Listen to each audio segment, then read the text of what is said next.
पूरी स्क्रीन को हमें करना है। तो ये पूरा स्क्रीन हमारा अब क्या होगा रिकॉर्डिंग पे लग गया, अभी रिकॉर्ड होना हमारा चालू हो गया। तो ये चीज़ हमारी हो गई और हम क्या ही पढ़ रहे हैं, क्या ही जो हाँ, रिकॉर्डिंग का स्क्रीन हो गया। तो लेकिन हाँ, हमारा ये था, हमारा जो मुद्दा था, मेन मुद्दा था जिसके तात्पर्य में हम बात करेंगे वो ये था कि यहाँ पर अब हमें कैसे मालूम होगा कि ये चीज़ किस चीज़ें के लिए है। तो यहाँ पर देखो कोई हमने नाम नहीं लिखा है, तो आगे चल के अभी तो मुझे लेटेस्ट का है तो मुझे कुछ याद भी है, लेकिन आगे चल के 1 साल बाद मैं देखूँगा तो मुझे याद नहीं रहेगा किस चीज़ का वीडियो है, जब तक मैं वीडियो को ओपन नहीं करूँगा। तो अगर मैं क्या करूँ, अगर मैं यहाँ पर क्या करूँ, इस चीज़ों पर मैंने क्या किया यहाँ पर, ये मैंने क्या किया देखो इसका 2 तरीका होता है। यहाँ पर तुम क्लिक करो और F2 कीवर्ड को दबाए रहो, F2 को दबाए रहो 1 सेकंड के लिए तो यहाँ पर ये रिमेन ऑटोमेटिक आ जाता है। और यहाँ पर अगर मैं कह दूँ कि पाइथन और मान लो ये मुझे नहीं मालूम है किसका था, मान लो मैं यहाँ पर कर दे रहा हूँ पाइथन डेकोरेटर का मैं मान लेता था, डेकोरेटर वीडियो और मैं कर देता हूँ डेकोरेटर वीडियो 1, ठीक है? तो इसका मतलब क्या हुआ और मैं इसको रीनेम कर दिया तो इसका देखो यहाँ पर ये लिख के आ गया पाइथन डेकोरेटर वीडियो 1। तो इससे हमें याद रहेगा हमेशा कि भाई ये डेकोरेटर जो मैंने पाइथन में पढ़ाया था उसका रिकॉर्डिंग का पहला वीडियो है। क्लियर है? तो इसलिए नेमिंग हमेशा हमें ठीक से देना होता है। चलो ठीक है। तो हमने यहाँ पर पाइथन बैच हमने ये देख लिया। तो हमारा ये है पाइथन बैच। तो यानी कि जो बिल्ट इन है, जो सिस्टम का ऑडियो बंद कर दो, जब नीड पड़ेगी तब ऑन करना। जो हमारा सिस्टम का ये डॉक्यूमेंट्स हमारा क्या है, सिस्टम का हमारा बिल्ट इन का फ़ोल्डर है, क्योंकि इसे हमने नहीं बनाया है, सिस्टम ने बनाया है तो इसे बिल्ट इन कहेंगे और ये पाइथन बैच हमने बनाया है तो इसे हम कहेंगे कस्टम फ़ोल्डर। तो ये हमारा पाथ है, इस डॉक्यूमेंट के अंदर ये वाले पाइथन को हमने पाइथन बैच को ओपन कर रखा है। तो बीएस कोड में जाएँगे, बिना टाइम वेस्ट किए यहाँ देखेंगे कि डॉक्यूमेंट के अंदर हमने पाइथन बैच हमने किया है। अब मुझे बनाना है इस पाइथन बैच के अंदर एक फ़ोल्डर, तो ये हमारा पाइथन बैच है। अब इसके अंदर बहुत सारे फ़ोल्डर हैं, तो मैं चाहता हूँ ऐसे ही सेपरेटली इसी के अंदर एक नया बन जाए, इसी के अंदर एक नया बन जाए। तो मैं क्या करूँगा, यहाँ पर लिखूँगा पाइथन बैच के अंदर मैं हूँ, डायरेक्टरी हमें देखना पड़ेगा हम पाइथन बैच के अंदर हैं। मान लो हमें इसके अंदर बनाना होता, इसके अंदर कुछ बनाना होता, तो हम क्या करते हैं यहाँ पर और जाते हैं अंदर। पाइथन बैच के अंदर हमारा एक डेटा टाइप नाम का एक फ़ोल्डर है, तो इसमें मैं जाऊँगा सीडी लिखूँगा यानी करंट डायरेक्टरी में जाओ और यहाँ पे तुम लिख लो डेटा, थोड़ा-सा लिखो, टैब दबा दो, ऑटोमेटिक उस नाम से जो होता आ जाता है और या चाहो पूरा लिख लो। तो यहाँ पर क्या आ गया, डेटा टाइप आ गया। अब इसमें अगर मैं कुछ बनाना चाहता हूँ, तो मैं यहाँ पे लिखूँगा mkdir, ये हमारा एक कमांड होता है। इस कमांड के थ्रू हम क्या कर सकते हैं, फ़ोल्डर बनाते हैं। फ़ोल्डर बनाने का जो कमांड होता है mkdir होता है। तो यहाँ पर मैंने मान लो बना दिया ABC और मैंने एंटर कर दिया। ये फ़ोल्डर का नाम है ABC, तो ये बन गया। अब यहाँ पर देखो डेटा टाइप के अंदर हमारा ABC नाम का एक फ़ोल्डर और बन गया। तो मैं डेटा टाइप के अंदर गया और डेटा टाइप के अंदर बना दिया। तो ये डेटा टाइप के अंदर मैं गया था उस डायरेक्टरी में, तो इसलिए उस डायरेक्टरी के अंदर बना। लेकिन हमें इसकी नीड है नहीं, ये मैं बस एक एग्ज़ाम्पल के लिए बनाया था। इसको मैं करूँगा डिलीट और ये पूछेगा क्या भाई तुम रिमूव करना चाहते हो, ट्रांस में डाल दूँ? हमने कहा हाँ भाई कर दो। परमानेंटली अभी डिलीट नहीं हुआ, सिस्टम में है, ट्रांस में जाता। लेकिन मुझे यहाँ नहीं बनाना था, मुझे बनाना कहाँ? मुझे बनाना है इस पाइथन बैच के अंदर एक न्यू फ़ोल्डर, किसी फ़ोल्डर के अंदर नहीं। तो इसके लिए हम क्या करेंगे, तो हम डेटा टाइप के अंदर आ गए हैं। डेटा टाइप में हमें नहीं बनाना है, तो हम जाएँगे पीछे। तो करंट डायरेक्टरी से पीछे जाने के लिए लिखते हैं सीडी, स्पेस देते हैं, 2 बार हम क्या कर देते हैं, ये करते हैं, ठीक है? और ये कर दिया हमने एंटर। तो हम क्या आ गए, अब एक डायरेक्टरी में पीछे आ गए। फिर सीडी डॉट डॉट करूँगा तो एक डायरेक्टरी और पीछे आ जाऊँगा, लेकिन मुझे पीछे नहीं जाना है, मुझे इसी में है। तो इस फ़ोल्डर के अंदर मैं कह रहा हूँ एक नया फ़ोल्डर बनाना, तो उसका कमांड होता है mkdir। mkdir क्या करता है ये? ये बनाता है एक फ़ोल्डर जिस पाथ के अंदर आप हो। तुम्हारा पाथ क्या है? पाइथन बैच का फ़ोल्डर, उसके अंदर हमें एक नया फ़ोल्डर बनाना है, तो कमांड होता है mkdir, ठीक है? Make directory. तो एक तुम्हें क्या करना है, एक डायरेक्टरी और बनाना है। अब मेक dir ये कमांड हो गया। अब इसके बाद जो दूसरे नंबर पे आता है, वो आता है फ़ोल्डर का नाम। तो फ़ोल्डर का नाम यहाँ हमारा है, जो हम पढ़ने जा रहे हैं, तो पढ़ने जा रहे हैं हम रेगुलर एक्सप्रेशन पाइथन में। तो यहाँ लिखेंगे हम रेगुलर और एक्सप्रेशन। तो रेगुलर एक्सप्रेशन जैसे ही मैं करूँगा एंटर, अब यहाँ पे हमारा रेगुलर एक्सप्रेशन कहीं बन गया होगा। कहाँ बनेगा? ये अल्फ़ाबेटिल मतलब अल्फ़ाबेट के अकॉर्डिंग चलता है, ए, बी, सी, डी ऐसे अकॉर्डिंग ये चलता है। जब हम नया चीज़ बनाते हैं, वो बाद में हम इधर-उधर कर लेते हैं, जैसे यहाँ पर कर लिया हमने। तो यहाँ पर हमारा कहीं बना होगा ये बना, ये बन गया हमारा पे रेगुलर एक्सप्रेशन। अच्छा, अब ये तो हमारा बन गया क्या? फ़ोल्डर बन गया। अब हमें क्या करना है, इस फ़ोल्डर के अंदर हमें फ़ाइल बनाना है। जैसे देखो रेड्यूस में अगर देखें, तो रेड्यूस के अंदर reduce1.py नाम का एक फ़ाइल भी हमारा बना हुआ है। ये हम क्या करते थे, यहाँ पर जाके हम बटन के माध्यम से बनाते थे, जो हमारा विजुअल स्टूडियो कोड हमें देता है। लेकिन हम बनाना चाहते हैं इसको कैसे? हम बनाना चाहते हैं इसे कमांड के थ्रू। तो रेगुलर एक्सप्रेशन में अभी कुछ नहीं है, तो रेगुलर एक्सप्रेशन के अंदर बनाना है, तो इसलिए हमें जाना पड़ेगा सबसे अंदर, रेगुलर एक्सप्रेशन के अंदर। अभी हम हैं पाइथन बैच के अंदर। अब पाइथन बैच के अंदर बहुत सारे हमारे पास फ़ोल्डर हैं। मैं चाहता हूँ कि मैं इस रेगुलर एक्सप्रेशन फ़ोल्डर में जाऊँ, क्योंकि इसी के अंदर मुझे कुछ बनाना है। तो इसके अंदर कुछ बनाना है, तो पहले इस पाथ तक आपको पहुँचना पड़ेगा। तो इसका तरीका क्या होता है? सीडी करंट डायरेक्टरी और मैं लिखूँगा रेगुलर एक्सप्रेशन और करूँगा एंटर। अब मैं आ गया इसके अंदर। अब आ गया मैं रेगुलर एक्सप्रेशन के अंदर। अब इसके अंदर हमें बनाना है क्या? एक फ़ाइल। इसके अंदर बनाना है एक फ़ाइल। तो लाइनक्स में उसका कमांड होता है टच। टच नाम, जब टच कीवर्ड करोगे तो करंट डायरेक्टरी के अंदर जो फ़ोल्डर है, उसमें तुम्हारा एक फ़ाइल बन जाएगा और फ़ाइल का नाम मैं लिखूँगा रेगुलर अंडरस्कोर एक्सप्रेशन को लिखते हैं EXP और डॉट पाई, क्योंकि पाइथन है। और इसको कर दिया इंटर। तो देखो यहाँ पर क्या होगा कि रेगुलर एक्सप्रेशन के अंदर हमारा क्या हुआ, एक फाइल बन गया रेगुलर exp.py के नाम से, जो हमने यहाँ पर लिखा हुआ था। तो इसमें कुछ नहीं है, बस हमने एक फाइल क्रिएट किया है और कुछ नहीं है। अब इसको हम पढ़ते हैं, इसके बारे में हमें पढ़ना क्या है। चलो रेगुलर एक्सप्रेशन के बारे में पढ़ते हैं। रेगुलर एक्सप्रेशन हमारा होता क्या है, रेगुलर एक्सप्रेशन के बारे में स्टार्ट करते हैं क्या है।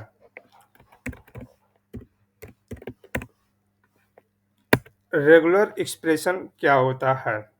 तो रेगुलर एक्सप्रेशन क्या होता है? रेगुलर एक्सप्रेशन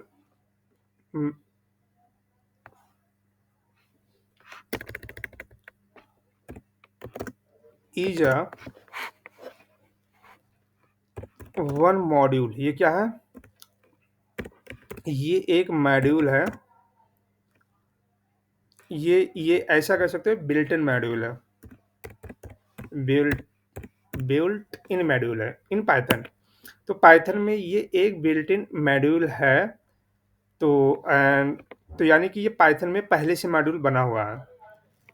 तो we can access this by using import RE। import RE करके हम इसको क्या कर सकते हैं? इंपोर्ट कर सकते हैं। और ये यूज क्यों होता है? इट इज यूज, एक ये देखो, इसका VS कोड का जो AI है वो लिख के दे रहा है। ये मैंने यूज लिखा, आगे ये तुरंत कर दिया। टू वर्क विथ रेगुलर, जैसे इसको टैप कर दूंगा तो पूरा आ जाएगा। ये दे दिया which are use a match and manipulate string based on the specific pattern. लेकिन इनका कुछ क्या है, ये कुछ टब में लिखे हैं। हम लोग इसको अपना लिखेंगे खुद का, इनका यूज नहीं करेंगे। अगर इनका सही होता है जी में तो मैं यूज कर लेता। तो कुछ गलत भी लिख के देते हैं समटाइम्स, तो इसलिए इनका नहीं देखेंगे। It is used to match character और number pattern in the string. ये सही है। तो it is use to match character और पैटर्न इन अ स्ट्रिंग, ये होता है। नोट में लिख दें, अगर नोट में लिखें तो नोट में ये लिखेंगे कि it is used only for the string, only for the string. मतलब क्या ये स्ट्रिंग का ही एक पार्ट है हमारा, लेकिन एडवांस टाइप का है। कहने का मतलब ये है केवल स्ट्रिंग में यूज़ होता है और किसी डेटा टाइप के लिए इसका यूज़ नहीं किया जाता है। किसका यूज़ नहीं किया जाता है? रेगुलर एक्सप्रेशन का। तो रेगुलर एक्सप्रेशन हमारा क्या है? रेगुलर एक्सप्रेशन हमारा क्या है? एक ऐसा मॉड्यूल है जो बिल्ट इन है पाइथन में, जिसका यूज़ होता है हमेशा सिर्फ़ और सिर्फ़ स्ट्रिंग के लिए। सिर्फ़ और सिर्फ़ स्ट्रिंग के लिए ही इसका यूज़ हम करते हैं।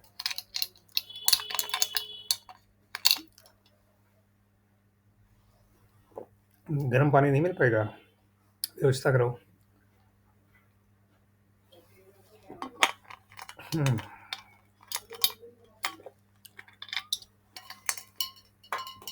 तो हम लोग क्या पढ़ रहे थे? स्ट्रिंग के बारे में।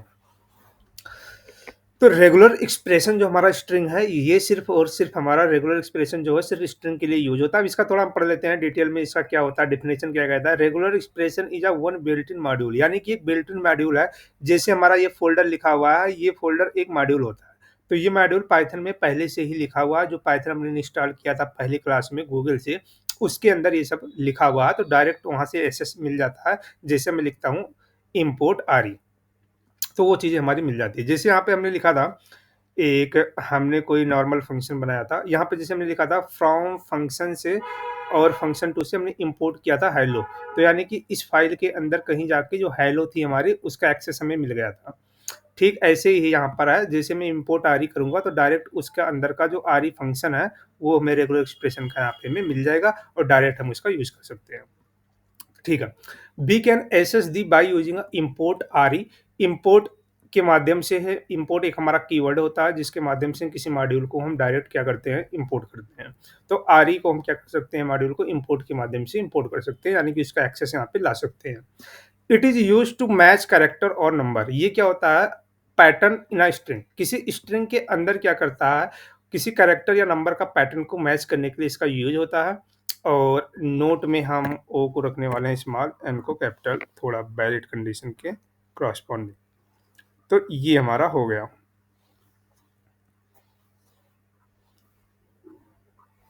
ठीक है। तो ये हमारा हो गया नोट। ठीक है, यहाँ पे मैंने जीरो लिख दिया है, वो होगा नोट, हमने यहाँ पर लिख दिया। और यहाँ से कुछ हट गया है। ठीक है। तो ये हमारा, ये चीज़ हमारी हो गई। ये क्या दे रहा है? ये कुछ सजेस्ट कर रहा था मुझे कि ऐसे कर दो। ठीक है। और ये चीज़ हमारा हो गया। ठीक है। तो अब हम पढ़ेंगे इसको हम कैसे यूज़ करते हैं। तो ठीक है, इसको यूज़ करने के लिए हम क्या करते हैं, अच्छा हम कोड इतना लिखे हैं क्यों? हम इसका कोड हम समझ लेते हैं ना, इतना कोड हम क्यों लिखें इसका? इसमें छोटी-छोटी टॉपिक होती है। तो इसका हम क्या कर देते हैं, मैंने इसको कीनो वाले प्रोजेक्ट में पढ़ाया था, तो मैं डायरेक्ट वहीं से क्यों ना इसको ले लूँ और फिर उसको समझ लें। लिखने का हमारा टाइमिंग जो होगा बच जाएगा। कीनो के अंदर हमारा कहीं हमने पढ़ाया था, रेगुलर डॉट पाई में शायद होगा। ओपन हो जाओ भाई। तो रेगुलर डॉट पाई ये हमारा था यहाँ पर। ये ये स्प्लिट मेथड और ये इसको पूरा मैं कर लेता हूँ, एक काम करता हूँ पूरा ही पढ़ा देता हूँ। थोड़ा एडवांस टाइप का भी है, लेकिन मैं बता दूंगा कौन सा एडवांस टाइप का है, क्योंकि बिगनर के लिए थोड़ा ऊपर चीज़ें हो जाएंगी। पर लिख लेते हैं, पढ़ लेते हैं पूरा। यूज हम उतना करेंगे जितना काम है। तो यहाँ से देखो, मैंने इसको कॉपी कर लिया पूरा का पूरा। ये चीज़ यहाँ तक मैंने लिखा है और ये चीज़ फिर मैंने यहाँ से कॉपी कर लिया और इसमें सारी चीज़ें लिखा है। अब हमें लिखना नहीं पड़ेगा इतना सारी चीज़ें। तो ये तो एग्जाम्पल था, ये तो हम लिख सकते हैं, लेकिन चलो कर लिया, कोई बात नहीं। इसको भी नहीं लिखना पड़ेगा, इसको समझते हैं। यहाँ पर लिखा है देखो, इसके बारे में थोड़ा समझ लेते हैं, बेसिक चीज़ें क्या होती है। यहाँ पे देखो ये लिखा है डॉट। तो डॉट का मतलब क्या होता है? डॉट का मतलब होता है any character except new line. तो डॉट से, डॉट अभी एग्जांपल पढ़ेंगे तो सारी चीज़ें क्लियर होगी। यहाँ पे थोड़ी बोरिंग लग सकती है क्योंकि अभी इसकी थ्योरी चल रही है। Any character except new line. तो डॉट के माध्यम से क्या करते हैं, किसी स्ट्रिंग के अंदर कोई कैरेक्टर जब हम डिफाइन करने जा रहे हैं तो न्यू लाइन से स्पेक्ट करता है, तो इसके लिए डॉट का यूज करते हैं। ठीक, इसका एग्जांपल यहाँ पर लिखा है, ये एग्जांपल है इसके। अगर हमें यहाँ पे बात करें तो यहाँ पे हम लिख सकते हैं ये मेथड, ये हमारा ये हमारा ये कह सकते हो इसे सिंटैक्स, ये सिंटैक्स कह सकते हो, और इसको कह सकते हो फॉर यूजर्स, और इसको कह सकते हो, ये है हमारा एग्जाम्पल, ये है हमारा एग्जाम्पल। तो ये न्यू लाइन अभी आया था एक बहुत बढ़िया, ये हमारा हो गया एग्जाम्पल। ठीक है, और मैं क्या करूँगा, इतनी पूरी चीज़ों को उम, थोड़ा इसको मैं करूँगा इधर, थोड़ा करूँगा इधर, ताकि ये चीज़ें हमें दिखे थोड़ी स्पेस के साथ। तो ये चीज़ें इसके लिए है, और ये एग्जाम्पल के लिए हमारा है।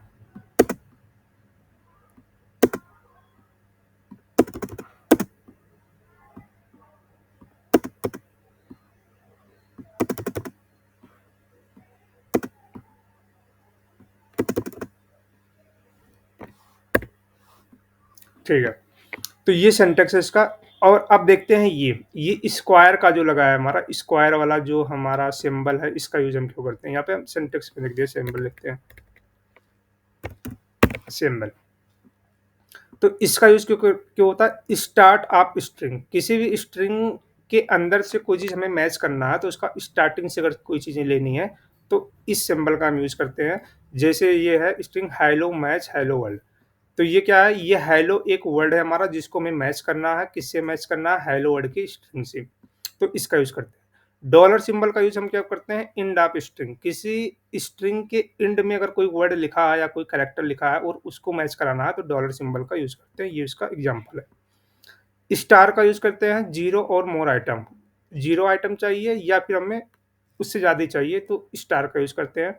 प्लस का यूज़ करते हैं, कोई एक ही हमें चाहिए, स्पेसिफिक एक चाहिए या एक से ज़्यादा भी हों तो वो भी आ जाएँ, तो प्लस का यूज़ करते हैं।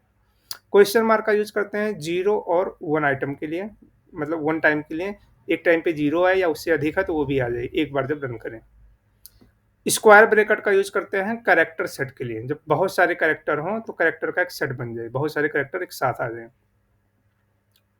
तो यहाँ कैरेक्टर सेट नहीं होगा एक्चुअली, यहाँ पे होगा कैरेक्टर लिस्ट, तो कैरेक्टर का एक लिस्ट आ जाता है। ठीक है, अब इसमें हम दूसरा चीज़ें पढ़ते हैं। अब इसके बाद क्या है, यहाँ पर लिखा है कॉमनली यूज्ड फंक्शन, जो कॉमन यानी कि रोज के दिनचर्या में जो यूज होने वाले हैं उसका हम देख लेते हैं। क्या क्या होता है? जैसे यहाँ पे कुछ एग्जांपल लिखा है, री डॉट मैच फंक्शन, तो री क्या है? लीनियर एक्सपेंशन है हमारा, सॉरी रेगुलर एक्सपेंशन है। आर का मतलब होता है रेगुलर, ई का मतलब होता है हमारा एक्सपेंशन। तो आर ई का मतलब है रेगुलर एक्सपेंशन, और उसके अंदर हमारा एक मेथड है जिसका नाम है मैच। तो ये क्या करता है? ये करता है check if pattern matched beginning from the string, ये करता है। वैसे ही हमारा क्या करता है, एक सर्च मेथड होता है जिसका काम होता है search for pattern anywhere in the string, string के अंदर कहीं भी लिखा हुआ हो वो क्या कर देता है? सर्च कर देता है।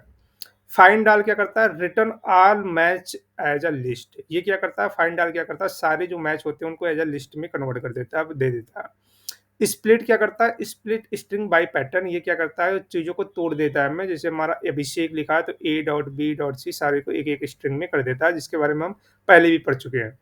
सब क्या करता है? Replace pattern with a sometime else, इसका मतलब क्या हुआ? Replace pattern with sometime else, कहने का मतलब ये है, अगर हमारा मान लो लिखा था 1 2 3 1 2 4 1 2 5 या 1 से 5 तक लिखा है और मैं उसे चाहता हूँ 7 7 7 कर दूं, तो रिप्लेस कर देता हूँ।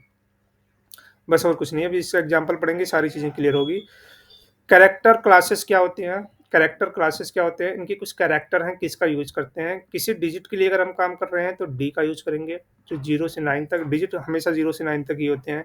10, 12, 13, 15, 16 ये सब जो होते हैं उसी से मिलकर बनते हैं। तो डिजिट हमारा 0 से 9 ही हमेशा होता है, तो इसने 0 टू 9 लिखा है यहाँ पर।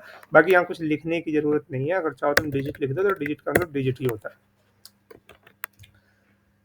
या एक काम करता हूँ, मैं लिखा ही रहने देता हूँ, कोई दिक्कत नहीं है, लेकिन डिजिट का मतलब होता है यही नंबर। और कैपिटल डी का मतलब होता है नॉन डिजिट, कहने का मतलब एबीसीडी जो कैरेक्टर होते हैं। डब्ल्यू का मतलब होता है वर्ड कैरेक्टर, जैसे ए से लेके जेड तक हमें जाना है, और या फिर उसके साथ नंबर भी हो, दोनों को। नॉन वर्ड के लिए यूज़ करते हैं कैपिटल डब्ल्यू। व्हाइट स्पेस यानी कि किसी भी कैरेक्टर के बीच में अगर स्पेस है तो उसका एस का यूज़ करते हैं व्हाइट स्पेस, और कैपिटल एस का करते हैं अगर किसी के बीच में ये देखना हो हमें कि स्पेस है कि नहीं। अगर स्पेस नहीं है, नॉन व्हाइट स्पेस का मतलब क्या है? जैसे अगर मैं यहाँ पे लिख दूँ एबीएच, तो एबी या अभिषेक, तो अभिषेक के अंदर यहाँ पर ए और बी के अंदर, या बी से एच के अंदर, या एच से आई, आई से एस, एस से एच, एच से ई, ई से के, किसी भी दो कैरेक्टर के अंदर या दो भी कैरेक्टर के बीच में कोई स्पेस नहीं है, तो इसका मतलब ये होता है कि ये नॉन वाइट स्पेस है। तो उसको अगर हमें चेक करना है कि नहीं है, तो कैपिटल एस का यूज करेंगे। और यहाँ पे मान लो अगर मैंने स्पेस दे दिया तो यहाँ पर स्पेस आ जाएगा, तो स्पेस को देखने के लिए अगर करेंगे तो हम एस का यूज करेंगे। दोनों में से कोई भी एक यूज कर लो, मालूम चल जाएगा। अगर व्हाइट स्पेस का यूज कर लिए तो मालूम चल जाएगा व्हाइट स्पेस है, नहीं है तो मालूम नहीं है। तो ये सारी चीजें होती है। और तो अभी हम सारी चीज़ें पढ़ेंगे, बाद में मैं बताऊँगा तुम्हें क्या-क्या नीड है एज़ अ बिगिनर जानने की। मैंने तो सारी की सारी लिख दी है, जितनी होती हैं सारी का सारा, क्योंकि ये मैंने कॉपी किया है कीनो से, कीनो वाले प्रोजेक्ट में। और जो मैंने कीनो प्रोजेक्ट बताया था वो एडवांस लेवल के थे, काफ़ी एडवांस लेवल के थे, काफ़ी सीनियर लेवल के थे। वो प्रोजेक्ट मैनेजर थे, करीब उनका 7-8 साल का एक्सपीरियंस था, तो वो फिर जानना चाहते थे टेक्नोलॉजी और इसमें मूव करना चाहते थे, तो इसलिए उनको सारी चीज़ें बताना पड़ा। तो वो चीज़ें हैं, और यहाँ पर एक-एक चीज़ें सारी चीज़ लिखा हुआ है, कोई दिक्कत नहीं है। कैसे क्या काम करता है, कैसे क्या नहीं काम करता है, सारी चीज़ों के बारे में है। तो हम इस चीज़ों को बहुत डिटेल में पढ़ने वाले हैं। तो ठीक है, एक बार मैं माइक चेक कर लेता हूँ, वॉइस जा रही है ना क्लियर एकदम? हुँ। तो अब हम यहाँ पर देखते हैं कि यहाँ पर देखते हैं कि अब सारी चीज़ काम कैसे करते हैं। अब बेसिक सिंपल्स एग्ज़ाम्पल, ये बेसिक सिंपल एग्ज़ाम्पल हटाओ, यहाँ पर एग्ज़ाम्पल्स लिखते हैं और एग्ज़ाम्पल अब पढ़ना स्टार्ट करते हैं। एक-एक एग्ज़ाम्पल पढ़ते हैं कि यहाँ पर इसके बारे में क्या है, और एक-एक कमेंट, सारे कमेंट कर देते हैं। एक-एक पढ़ेंगे और उसको अनकमेंट और कमेंट करते हुए चलेंगे। ये पढ़ते हैं। अब इसको देखते हैं, यहाँ पर क्या लिखा हुआ है। देखो, अब डॉट वाला देखो, यहाँ पर डॉट लिखा है, सारी चीज़ें इसके साथ लिखा है ताकि बार-बार, क्योंकि यहाँ पर जाने में बहुत बड़ी समस्या आती है बार-बार, तो सारी चीज़ें यहाँ पर मेंशन कर दिया गया है। और ये चीज़ें कुछ नहीं करना होता है, डायरेक्ट ये वीएस कोड का एआई सजेस्ट कर देता है, बस टैप कर दो और हिडन कर दो, ऑटोमेटिक आ जाता है। हमें लिखने की नीड नहीं पड़ती, हमें लिखने की नीड पड़ती है ये। अब यहाँ पर देखो क्या लिखा है, यहाँ पर लिखा है आरई डॉट फाइंड ऑल, ये हमने लिखा। तो आरई क्या है, आरई जो देखो, इसको मैं अगर कर दूं, एक ही हमारा कमेंट है, अनकमेंट है, बाकी सारे कमेंट हैं, तो देखो इसका क्या आएगा आउटपुट। देखो आउटपुट इसमें भाई एरर क्यों आ गया, ये देख क्यों एरर आ गया, कोड पहले देख लेता हूँ। लिखा आर ई फाइंड ऑल, और हमने ठीक है रा स्ट्रिंग का यूज किया, ए डॉट सी और ए बी सी और ए एल सी और ए डी सी, ए के ए में सी को देखो मैच सही तो है। तो यहाँ पे देखा name R is R not defined, did you mean by import R E, तो हमने आर ई तो लिखा लेकिन उसका साथ कहीं इम्पोर्ट नहीं किया। हाँ, इसको मैं करता हूँ इम्पोर्ट वैल्यू, इम्पोर्ट नहीं हुआ, इम्पोर्ट आर ई, ये हो गया। अब ये चलेगा, अब ये कोड हमारा एकदम सही से चलने वाला है जैसे हम रन करेंगे, और ये हमारा आ गया ए बी सी, ए एल सी और ए डी सी। लेकिन ठीक है, बढ़िया। अब समझते हैं कैसे हुआ। अच्छा, इम्पोर्ट आरई क्यों लिखा? जो आरई का हम यूज कर रहे हैं यही तो हमारा क्या है, रेगुलर एक्सप्रेशन है। जैसे इस पे मैं क्लिक करता हूं तो यहाँ पर देखो सारी चीजें इसकी लिख के आती है। यहाँ पर module R E support for a regular expression R E. This module provides a regular expression matching operations similar to those found in parallel. It support बहुत 8 bit and a Unicode string, बहुत सारी चीज़ें इसमें लिख के दिया है। इसकी में नीड नहीं होती है, जो सारी नीड इसमें होती है वो सारी चीज़ें भी हम पढ़ेंगे ही। वही चीज़ें लिखा है जो ऊपर हमने लिखा है, वही सारी चीज़ें हैं, ए बी डी एस वही सारी चीज़ें होती है। तो यहाँ पर सारी चीज़ें सजेस्ट करके दे देता है। ये पाइथन का बिल्ट इन देता है कि भाई मैं यहाँ पे सजेस्ट भी कर रहा हूँ किसी को पढ़ना हो तो इतनी बेहतरीन कोई पढ़ता नहीं है, किसी को नीड नहीं है, बोरिंग टाइप की चीज़ें लिखी होती हैं। तो कहने का मतलब ये है, जो आरई मॉड्यूल है जो हम पढ़ने जा रहे हैं, जो हम पढ़ने जा रहे हैं regular expression is a one built in module. हमने कहा था बिल्ट इन मॉड्यूल है इन पाइथन और we can access this is by using import RE. तो वही जो पहले लाइन में हमने लिखा था वही चीज यहाँ पे लिखा है इम्पोर्ट आरई। यानी कि मतलब यह है इस मॉड्यूल का एक्सेस मुझे मिल गया। तो इस मॉड्यूल का आरई मुझे एक्सेस मिल गया और इस मॉड्यूल के अंदर सारी चीजें लिखी हुई है कि कैसे काम, सारी चीजें कैसे काम करता है। तो एक्चुअली जब हम ओस पढ़ेंगे तो ये हमें मालूम होगा कि आरई क्लास कैसे लिखी जाती है। तो अभी हमें जानने के लिए इतना ही नीड है कि डेल्टन की चीज़ें हमें कोई नीड नहीं होती है, बस हमें ये जानना होता है काम कैसे करता है। तो बेसिकली ये जान लेते हैं कि आरई क्या होता है। हमारा एक क्लास होता है, जो एक क्लास होता है वो क्या होता है, हमारा लिखा होता है मॉड्यूल के अंदर और उस क्लास के बहुत सारे हमारे ऑब्जेक्ट होते हैं जिसे हम फंक्शन बोलते हैं। ठीक है, क्लास के अंदर लिखा हुआ फंक्शन हमारा मेथड कहलाता है। क्लास के अंदर I am repeating again, class के अंदर लिखा हुआ फंक्शन मेथड कहलाता है। तो यहाँ पर जो हम यहाँ पर फाइंड ऑल कर रहे हैं, यहाँ पर जो हम कर रहे हैं फाइंड ऑल, और ये हम जो कॉल कर रहे हैं और इसके अंदर बहुत सारी चीजें हम पास कर रहे हैं, उसका मतलब अभी देखेंगे। इसका सिर्फ मतलब होता है कि फाइंड ऑल फंक्शन को कॉल किया जा रहा है और चूंकि एक क्लास के अंदर होता है तो इसे हम बोलते हैं मेथड, और नॉर्मली भाषा में आप फंक्शन भी बोल सकते हो, यहाँ पर कोई दिक्कत नहीं है कुछ भी बोलो। लेकिन एक स्टैंडर्ड वे में हम अब इसको पढ़ते हैं। क्लास का ये मेथड है, क्लास का एक फंक्शन है तो इसलिए मेथड बोलते हैं। तो ये मेथड है इसका। तो मॉड्यूल के अंदर सारी चीजें लिखी हुई है। अब आर ई हमें इंपोर्ट करना होता है और आर ई के अंदर उस मॉड्यूल के अंदर लगाएंगे डॉट, यानी कि रेगुलर एक्सपेंशन की चीजें हम पढ़ रहे हैं या उसके अंदर के चीज़ों पर काम कर रहे हैं। तो आर ई डॉट का मतलब हुआ कि रेगुलर एक्सप्रेशन के अंदर गए और उसके अंदर एक मेथड है जिसका नाम है फाइंड ऑल। तो हमने क्या किया, फाइंड ऑल फंक्शन को कॉल किया और उसके अंदर अब कुछ आर्ग्यूमेंट दे रहे हैं। देखो क्या होगा।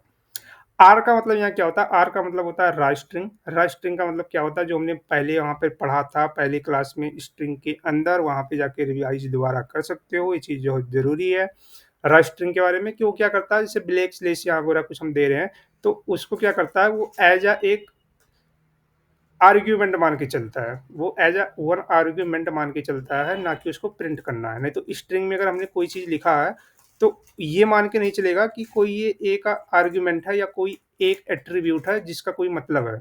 जैसे मैंने हमने पढ़ा था, जैसे हम स्ट्रिंग के अंदर जैसे हमने क्या करते थे, हम लोग स्लेश करते थे, वहाँ पे कई चीज़ें होती थी, उसके पहले स्लेश लगाते थे, तो वो क्या कहता था कि भाई इसको प्रिंट नहीं करना, इसका कुछ मतलब है। ठीक वैसे इसका मतलब यहाँ पर है। तो इसका मतलब ये बताता है कि ए डॉट सी जो आपने स्ट्रिंग के अंदर लिखा हुआ है, ये एज अ एक एट्रीब्यूट काम करता है, एज अ वेरिएबल काम करता है। जैसे हमें नीड पड़ेगी तो इसको प्रिंट नहीं करना है कि स्ट्रिंग के अंदर आपने प्रिंट कर दिया, इसलिए इससे पहले हम लगाते हैं स्मॉल आर या कैपिटल आर, जिसका मतलब हमारा होता है क्या, रा स्ट्रिंग। ठीक है, अब दूसरा स्ट्रिंग हमने क्या लिखा, दूसरा स्ट्रिंग हमने जो लिखा ये एक स्ट्रिंग लिखा। ये स्ट्रिंग आप ऐसे भी लिख सकते हो, कोई ज़रूरी नहीं है। जैसे मैं लिख दूँ टेक्स्ट, और टेक्स्ट के अंदर मैं लिख दूँ, टेक्स्ट के अंदर मैं यहाँ पर लिख दूँ टेक्स्ट इज इक्वल टू, और ये चीज़ें मैं पूरी कॉपी कर लूँ यहाँ से, ये चीज़ मैं यहाँ से पूरी कॉपी कर सकता हूँ और यहाँ पर डाल सकता हूँ मैं, ऐसे भी मैं लिख सकता हूँ। और इसके अंदर मैं क्या कर दूँ, जो दूसरा आर्ग्यूमेंट दे रहा हूँ ये मैं कर दूँ टेक्स्ट, ये मैं कर दूँ टेक्स्ट। ऐसे भी हम लोग कर सकते हैं। तो कहने का मतलब क्या हुआ कि इस टेक्स्ट जो दूसरा मैं आर्ग्यूमेंट दे रहा हूँ, ये दूसरा आर्ग्यूमेंट है एक स्ट्रिंग का। तो हमारा रेगुलर एक्सप्रेशन हमेशा काम करता है एक स्ट्रिंग पे। तो स्ट्रिंग हमारा क्या है, A B C space A L C space A D C. तो मैं क्या कर रहा हूँ कि जितने भी फाइंड ऑल करो, जहाँ वो सारे फाइंड ऑल करो जहाँ पर ए और सी आपके मैच हो जाएं। अच्छा, मैं ये सोचो यहाँ पर ए और ई लिख दिया, ऐसे मैंने लिख दिया पहले, और इसको मैंने कर दिया ये। तो यहाँ पर देखो कुछ नहीं आया, इम्पटी आया, क्योंकि ए और ई कहीं पे है ही नहीं है। और हमने यहाँ पर लिखा ए और बी लिखा, तो देखो यहाँ पर क्या आएगा,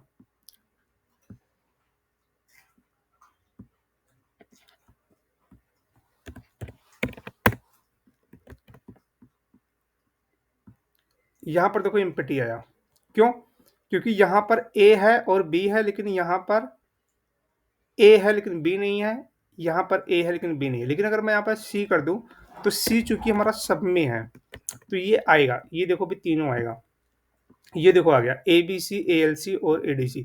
तो इसका मतलब क्या है? यहाँ पे हमने लगाया फाइंड ऑल, यानी कि फाइंड ऑल का मतलब है फाइंड मतलब प्राप्त, ऑल मतलब सभी, सभी को प्राप्त करो, सभी को पाओ जहां पर ए, जहां पर पहला जो भी स्टार्ट करो, जो स्ट्रिंग है जिसका पहला करेक्टर ए हो और उसके अंदर सी होना चाहिए। तो यहाँ पर मैंने गया पहला करेक्टर ए यहाँ पर है और उसके अंदर सी है, तो ये आ गया। इसके अंदर पहला करेक्टर ए है, उसके अंदर सी है। इसके अंदर पहला करेक्टर ए है, उसके अंदर सी है। तो ये चीजें हमारी आ गई। अच्छा, यहां पर तुम करो बी। अगर ये बात सही है तो यहाँ पर नहीं होना चाहिए, बिल्कुल नहीं होना चाहिए। अगर मैं यहाँ पर लिख दिया, एक चीज और लिख दिया और मैंने लिख दिया बी ए सी, अब देखो अब ये क्या देगा। अब यहाँ पर देखो दे दिया ये बी ए सी, तो इसका मतलब क्या हुआ? बी ए सी आ गई। तो बी डॉट सी का मतलब क्या हुआ? अब देखो बी का मतलब क्या हुआ? Find all. फाइंड ऑल का मतलब ये होता है, फाइंड ऑल फंक्शन क्या करता है? फाइंड ऑल के बारे में जाएंगे हम लोग, पढ़ेंगे। फाइंड ऑल कहाँ पे लिखा है? Find all return all match as list. As जो लिस्ट देता है, लिस्ट में देता है, देखो लिस्ट के अंदर आया है, सारे रिटर्न कर देता है। रिटर्न का मतलब ये वापस हमें दे देता है कौन कौन से मैच जो हमें मैच हुए हैं, ये हुआ। अब मैच कैसे होता है? यहाँ पर हमने लगाया डॉट। डॉट का काम होता है क्या? Any character except new line, किसी न्यू लाइन के अंदर देखो ए डॉट सी का मतलब हुआ match A B C A L C, simple यहाँ पर लिखा हुआ। तो इसका मतलब क्या हुआ कि अब इसका बैकएंड में काम क्या करता है? पहला न्यू लाइन के अंदर जो एक लाइन है हमारी, उस लाइन में जाओ जहां पर पहला बी का मतलब होता है जो जो स्पेस यहाँ पे हमने काउंट कर दिया ना, सारे स्पेस काउंट कर दिया, तो स्पेस के बाद हो जाएगा। और जहां पर पहला बी मिलेगा उस बी को लेगा पहला, और फिर उसके अंदर सी देखेगा कहाँ पर है, तो उसके अंदर सी है तो हाँ इसमें है, तो ये दे दिया। और अगर मैं यहाँ पर लगा दूं ए, तो शुरुआत के 3 आते हैं, कैसे आते हैं देखते हैं। देखो ए बी सी ए एल सी और ए सी, यानी कि जो स्टार्टिंग ए से हो और उसके अंदर सी हो, तो स्टार्टिंग ए हो और सी इसके अंदर है तो पूरा ले लो, फाइंड ऑल कर लो, पूरा ले लो। ए स्टार्टिंग हो सी उसके अंदर हो ले लो, ए हो सी हो ले लो। तो वो चीज़ यहाँ पर ये लिख के ये दे दिया। तो इसका बस इतना सा मतलब होता है। ये थोड़ी बोरिंग टाइप की चीज़ें होती है, इसका बहुत यूजेस नहीं पड़ता है, बहुत रेयर केस में इसका यूजेस पड़ता है प्रोग्रामर को, क्योंकि नॉर्मल स्ट्रिंग से लोग हैंडल कर लेते हैं चीज़ें, क्योंकि इतनी बोरियत वाली चीज़ कोई करना नहीं चाहता है। लेकिन हमें नॉलेज रखना पड़ता है, क्योंकि चीज़ें हमें आनी चाहिए, भले हम यूज ना करें, हमें ज़रूरत ना पड़े, और पढ़े भी तो हम उसको बेसिक स्ट्रिंग से कर लेंगे, जो हमने पहले पढ़ा है। ये सब कॉम्प्लेक्स की चीज़ें नहीं करेंगे, लेकिन हमें जानना चाहिए चीज़ें क्या होती है, हमें एटलीस्ट आनी चाहिए, भले ही हम इसका उपयोग ना करें। अब यहाँ पर देखो क्या है, यहाँ पर हमने लगाया है क्या, स्क्वायर सिंबल का यूज किया है। तो स्टार्ट ऑफ स्ट्रिंग, इसका मतलब क्या होता है? यहाँ पे हमने लिख दिया स्टार्ट ऑफ स्ट्रिंग, यहाँ पर भी मैंने लिखा हुआ है स्टार्ट ऑफ स्ट्रिंग। इसका मतलब क्या होता है? स्टार्ट ऑफ स्ट्रिंग, यानी कि स्ट्रिंग को स्टार्ट से करेगा, ठीक है। तो इसका मतलब हमने क्या लिखा? अब यहाँ पर देखो, जैसे मैं लिख लिया, यहाँ पर भी मैं लिखता हूँ, एक लिखता हूँ टेक्स्ट, और टेक्स्ट के अंदर मैं लिखता हूँ हेलो वर्ल्ड, ठीक है। और ये चीज़ के अंदर मैं लिख देता हूँ टेक्स्ट। यहाँ डायरेक्ट हम पास कर रहे हैं, चाहे हम डायरेक्ट पास कर सकते हैं, और हम चाहें तो इसको एक वेरिएबल बना के भी पास कर सकते हैं, से हेलो। और यहाँ पर मैं क्या कर लूँगा? से हेलो कर लूँगा, सॉरी टेक्स्ट वन कर दूंगा। ये मैंने कर दिया, ये चीज़ें मैंने यहाँ पर कर दी। अब देखो इसका मतलब क्या हुआ। मैंने कहा कि रेगुलर एक्सप्रेशन के अंदर, ये हमारा क्या, रेगुलर एक्सप्रेशन के अंदर जाओ। रेगुलर एक्सप्रेशन का मतलब क्या है? रेगुलर एक्सप्रेशन एक मॉड्यूल है जिसका काम होता है कि किसी भी स्ट्रिंग के अंदर कोई एक स्ट्रिंग को मैच करना, बस इसका इतना काम है। तो इसलिए इसका यूज करना पड़ता है, क्योंकि ये काम यही मॉड्यूल करता है, तो इसलिए इसको यूज करना पड़ेगा। तो आर ई मैंने लगाया, आर ई का मतलब क्या है कि स्ट्रिंग को मैच करना। अब मैच कैसे करना है वो फंक्शन बताएगा। फंक्शन कह रहा है find all. Find all function कहता है कि सभी को मैच करो। और क्या मैच करना है? हेलो मैच करना है तुम्हें। ये लिखने का सिंटेक्स होता है, आर लगाओगे, उसके अंदर स्ट्रिंग लगाओगे और ये हेलो लिखोगे। और इसके पहले तुमने स्क्वायर का लगाया, तो स्क्वायर का मतलब क्या है? जो स्टार्टिंग से हो। अभी समझाते हैं क्या स्टार्टिंग से। तो इस हाइलो को तुम्हें मैच करना है किस स्ट्रिंग में? टेक्स्ट वाली स्ट्रिंग में। तो टेक्स्ट एक वेरिएबल है, टेक्स्ट वेरिएबल के अंदर लिखा हुआ है हेलो वर्ल्ड। इतनी बात हमें क्लियर होनी चाहिए। इतनी बात में कुछ नहीं है, बहुत ही सिंपल है, इसको करते हैं कमेंट आउट। तो टेक्स्ट नाम का हमारे पास क्या है? एक वेरिएबल है, ये वेरिएबल है, इसमें लिखा है हेलो वर्ल्ड। और इस टेक्स्ट के अंदर हेलो वर्ड लिखा है, बहुत सारी चीजें हमारी लिखी हो सकती है। हेलो वर्ड, हम कुछ भी लिख सकते हैं, how are you fine, are you fine, कुछ भी लिख सकते हैं, कुछ भी लिख सकते हैं, हमारी मर्जी। लेकिन बस ध्यान ये रखना कि टेक्स्ट क्या एक वेरिएबल है जो इसके अंदर पास किया जा रहा है एज आर्ग्यूमेंट, जो फंक्शन में हम लोगों ने पढ़ा है, पैरामीटर कैसे पास करते हैं, आर्ग्यूमेंट कैसे पास करते हैं।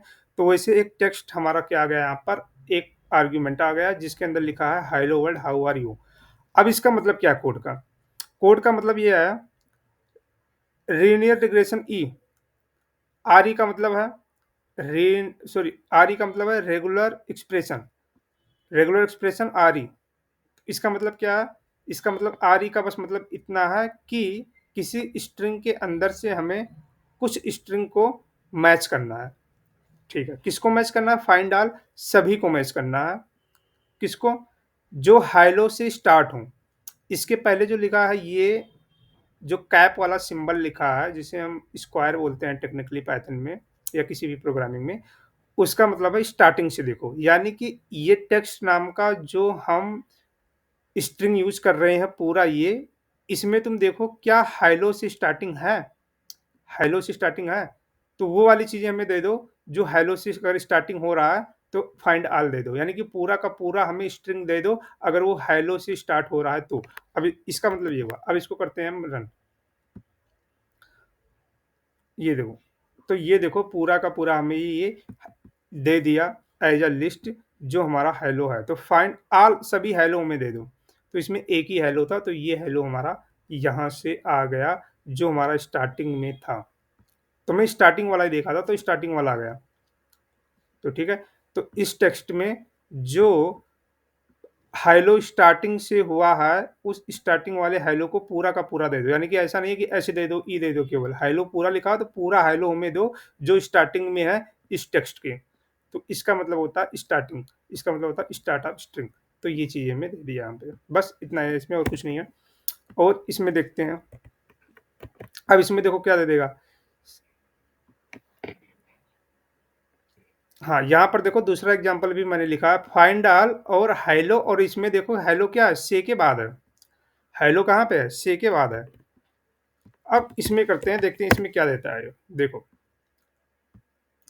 इसमें इसने दिया इम्पिटी, इसमें इसमें क्या दिया? इम्पिटी दिया इसने। इम्पिटी क्यों दिया? क्योंकि हेलो बाद में है, हेलो बाद में है, पहले नहीं है। तो इसका मतलब क्या होता है? सिंटेक्स का मतलब क्या होता है? इस कैप का मतलब क्या है? कैप का मतलब यही है कि फाइंड ऑल सभी हेलो दो जो स्टार्टिंग में हो। हालांकि फाइंड ऑल कर रहा है, लेकिन फाइंड ऑल का मतलब हमेशा आएगा एक ही, क्योंकि हमें स्टार्टिंग वाला हेलो चाहिए ना। तो इस कैप का मतलब होता है स्टार्ट ऑफ स्ट्रिंग। अगर स्ट्रिंग के स्टार्ट में अगर ये हेलो है, इस टेक्स्ट वन नाम के स्ट्रिंग में अगर हेलो स्टार्टिंग में है तो वो हमें दे दो। तो यहाँ पर हेलो क्या था? स्टार्टिंग में था? नहीं था। तो इसलिए उसने हमें क्या दे दिया? इम्पिटी दे दिया, कि भाई खाली दे दिया, क्योंकि यहाँ पे हेलो है ही नहीं है। अगर मैं देखो इसको पहले कर दूं, अगर मैं इसको पहले लिख दूं और इसके बाद मैं कुछ लिख दूं, कुछ भी लिख दूं इसके बाद, तो ये देखो ये दे देगा। अब करेंगे तो इम्पिटी नहीं देगा ये देखो हेलो दे दिया। क्यों? क्योंकि हमने कहा था कि भाई स्टार्टिंग का हेलो हमें अगर है तो दे दो। तो स्टार्टिंग में हेलो था तो उसने दे दिया। तो इसको करते हैं जैसे था, तो नहीं था तो इसने नहीं दिया। क्लियर है चीजें? अब अगला बढ़ते हैं, एक एक करके बढ़ते हैं। अब इसका मतलब क्या है? अब यहाँ सेम वैसे है, ये इंड ऑफ स्ट्रिंग है। अब देखो स्ट्रिंग को यहाँ पर हम डायरेक्ट लिख रहे हैं। हमारे पास दो तरीका होते हैं, चाहे हम स्ट्रिंग को एक वेरिएबल बना लें और उस वेरिएबल को फिर क्या करें, यहाँ पर पास कर दें। एक तरीका ये होता है, और चाहो बात तो एक ही है ना, चाहे इस वेरिएबल को यहाँ पास करो टेक्स्ट, तो टेक्स्ट के अंदर का ये जो पूरा चीज है वही चीज तो यहाँ आएगा, और चाहो पूरा का पूरा ये कॉपी करके यहाँ पे डाल दो, बात एक ही है। तो यहाँ पर वही चीजें हैं। तो यहाँ पर चाहूँ मैं हेलो वर्ड को एक वेरिएबल में करूँ और वेरिएबल का नाम यहाँ दूँ, और चाहूँ तो वेरिएबल ना लिखूँ, पूरा का पूरा ये दे दूँ, तो बात एक ही है।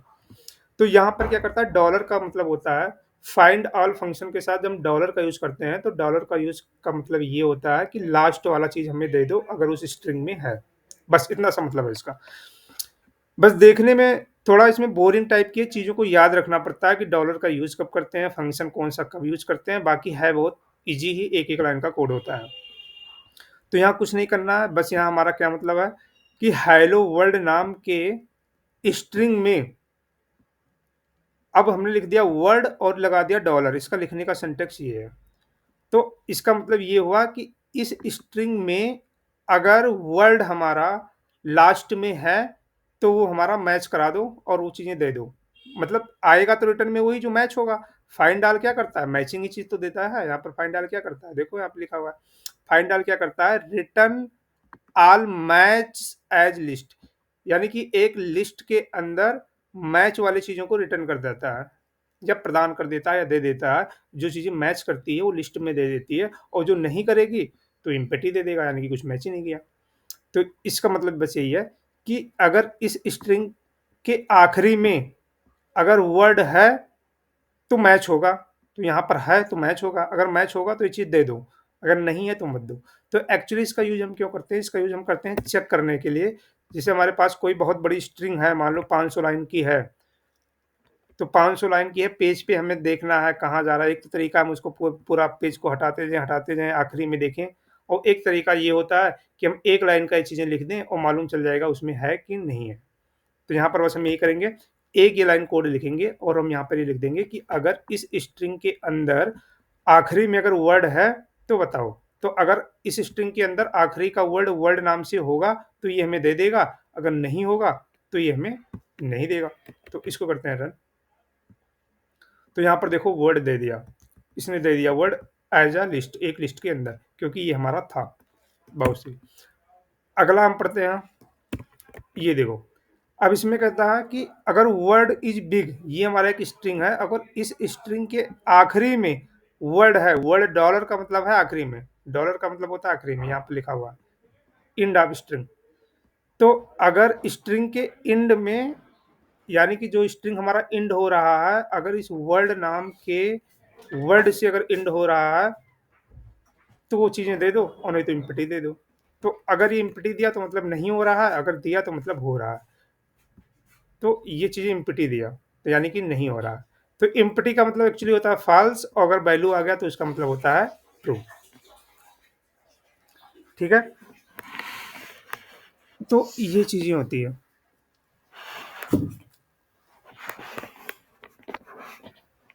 तो अगर ऐसे अगर हम करके देखें देखें अगर इसे को मैं ऐसे करके देखना चाहूँ, अगर मैं इसे ऐसे करना चाहूँ, अगर मैं लिखूँ एक्स इजकल टू ऐसे कुछ कर दूँ, ऐसे,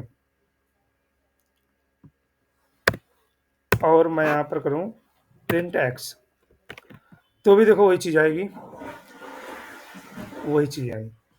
अगर मैं इसको ऐसे लिख दूँ, इफ एक्स,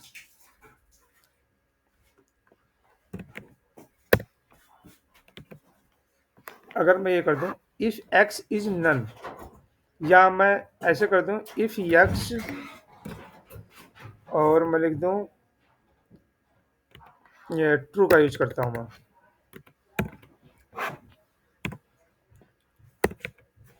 अगर हमारा यक्स अगर ट्रू मिले तो प्रिंट करो ट्रू, ऐसे कुछ।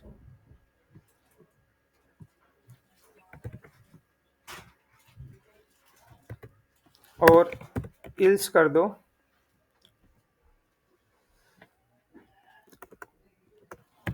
प्रिंट फॉल्स, ऐसे। तो क्या ये काम करेगा? ये काम नहीं करेगा, ये काम नहीं करेगा। Syntax error, invalid centre regular expression, line number 68, क्योंकि ट्रू फॉल्स को सपोर्ट नहीं करेगा, लेकिन उसका मतलब यही होता है नहीं मिला तो फॉल्स। तो यानी कि क्यों? क्योंकि डेटा जो रिटर्न होता है ये रिटर्न करता है डेटा, तो डेटा जब कोई फंक्शन रिटर्न करता है तो वैल्यू हमेशा मिलती है नन। तो अगर मैं यहाँ पर करूँ नन, अगर मैं यहाँ पर करूँ नन, ये चीज़ें, तो क्या चलेगा? तो क्या चीज़ें चलेगा? यहाँ पर देखो सपोर्ट नहीं कर रहा, लेकिन ये काम करना चाहिए, ये काम करना चाहिए लेकिन सपोर्ट नहीं करता। क्यों नहीं करता? अभी देखो इसका एरर आएगा। यहाँ पे लिखा है ऐप एक्स नन सिंटैक्स एरर इनवैलिड सिंटैक्स, यानी कि वैल्यू रिटर्न में नन तो आ रही है लेकिन फिर भी वो उसको सपोर्ट नहीं कर रहा है। तो इसका मतलब ये हुआ कि लीनियर एक्सप्रेशन पे हम अगर चाहें अगर हम चाहें ट्रू और फॉल्स की वैल्यू को चेक करना तो उसमें कंडीशंस यानी कि कंडीशनल ऑपरेटर का यूज हम नहीं कर सकते हैं। बात समझ में आई? तो ये सिर्फ टेस्टिंग के लिए था, क्योंकि उसका यूज हम नहीं कर सकते, लेकिन हाँ उसको एक वेरिएबल में स्टोर करना चाहें तो हम कर सकते हैं। वेरिएबल में स्टोर करा के उस डेटा को यूज कर सकते हैं, वो इम्पटी आ जाएगा। बस ये मतलब था। तो ये भी हमने देखा कि इसमें अगर हम कुछ करना चाहें तो क्या नहीं कर सकते हैं, जो कि हमारी लॉजिक बनती थी कि होनी चाहिए फिर भी नहीं हुई। तो क्यों नहीं हुई उसका रीजन था। ये करते हैं क्लियर और इसको देखते हैं। अच्छा अब ये क्या करता है, इसको रन कर लेते हैं पहले। यहाँ पर देखो ए आया और ए आया, इसका मतलब क्या हुआ? प्लस लगा यानी कि वन और मोर आइटम। इसका मतलब क्या है कि फाइंड ऑल करो और क्या करो, ए प्लस और ए बी सी, ये एक हमारा स्ट्रिंग है। ये हमारा एक स्ट्रिंग है, ए लिखा है और ए बी सी लिखा है। इसका मतलब क्या हुआ? ए प्लस का मतलब ये हुआ कि उस स्ट्रिंग में जाओ और देखो ए, अगर ए जहां जहां पर मिलता है, अगर पूरा मिलता है तो पूरा कर दो, अगर नहीं मिलता है तो जितना मिलता है उतना कर दो। तो इसका मतलब है वन और मोर। अगर एक ही मिलता है एटलीस्ट एक तो मिलेगा ही, नहीं मिलेगा तो कुछ नहीं आएगा। जहां कुछ ए है ही नहीं है वहां कुछ। अच्छा यहाँ पर अगर देखो बी कर दो, अब देखो यहाँ पर ए है ही नहीं है, तो यहाँ पर देखो जहां है नहीं वहां पे मुझे कुछ मिलेगा ही नहीं। तो इसका मतलब ये है कि जहां पर ए है ही नहीं है उसको तो हमें देखना ही नहीं है, हमें सिर्फ देखना है ए प्लस यानी कि ए को। जहां जहां ए है वन और मोर, प्लस क्या करता है वन और मोर, तो ए को लिखा तो इसका मतलब हुआ ए को निकालो। जैसे मैं एक ए लिख दूं यहाँ पर, सिर्फ यहाँ पर मैंने प्लस को अगर हटा दूं और मैं लिखूं,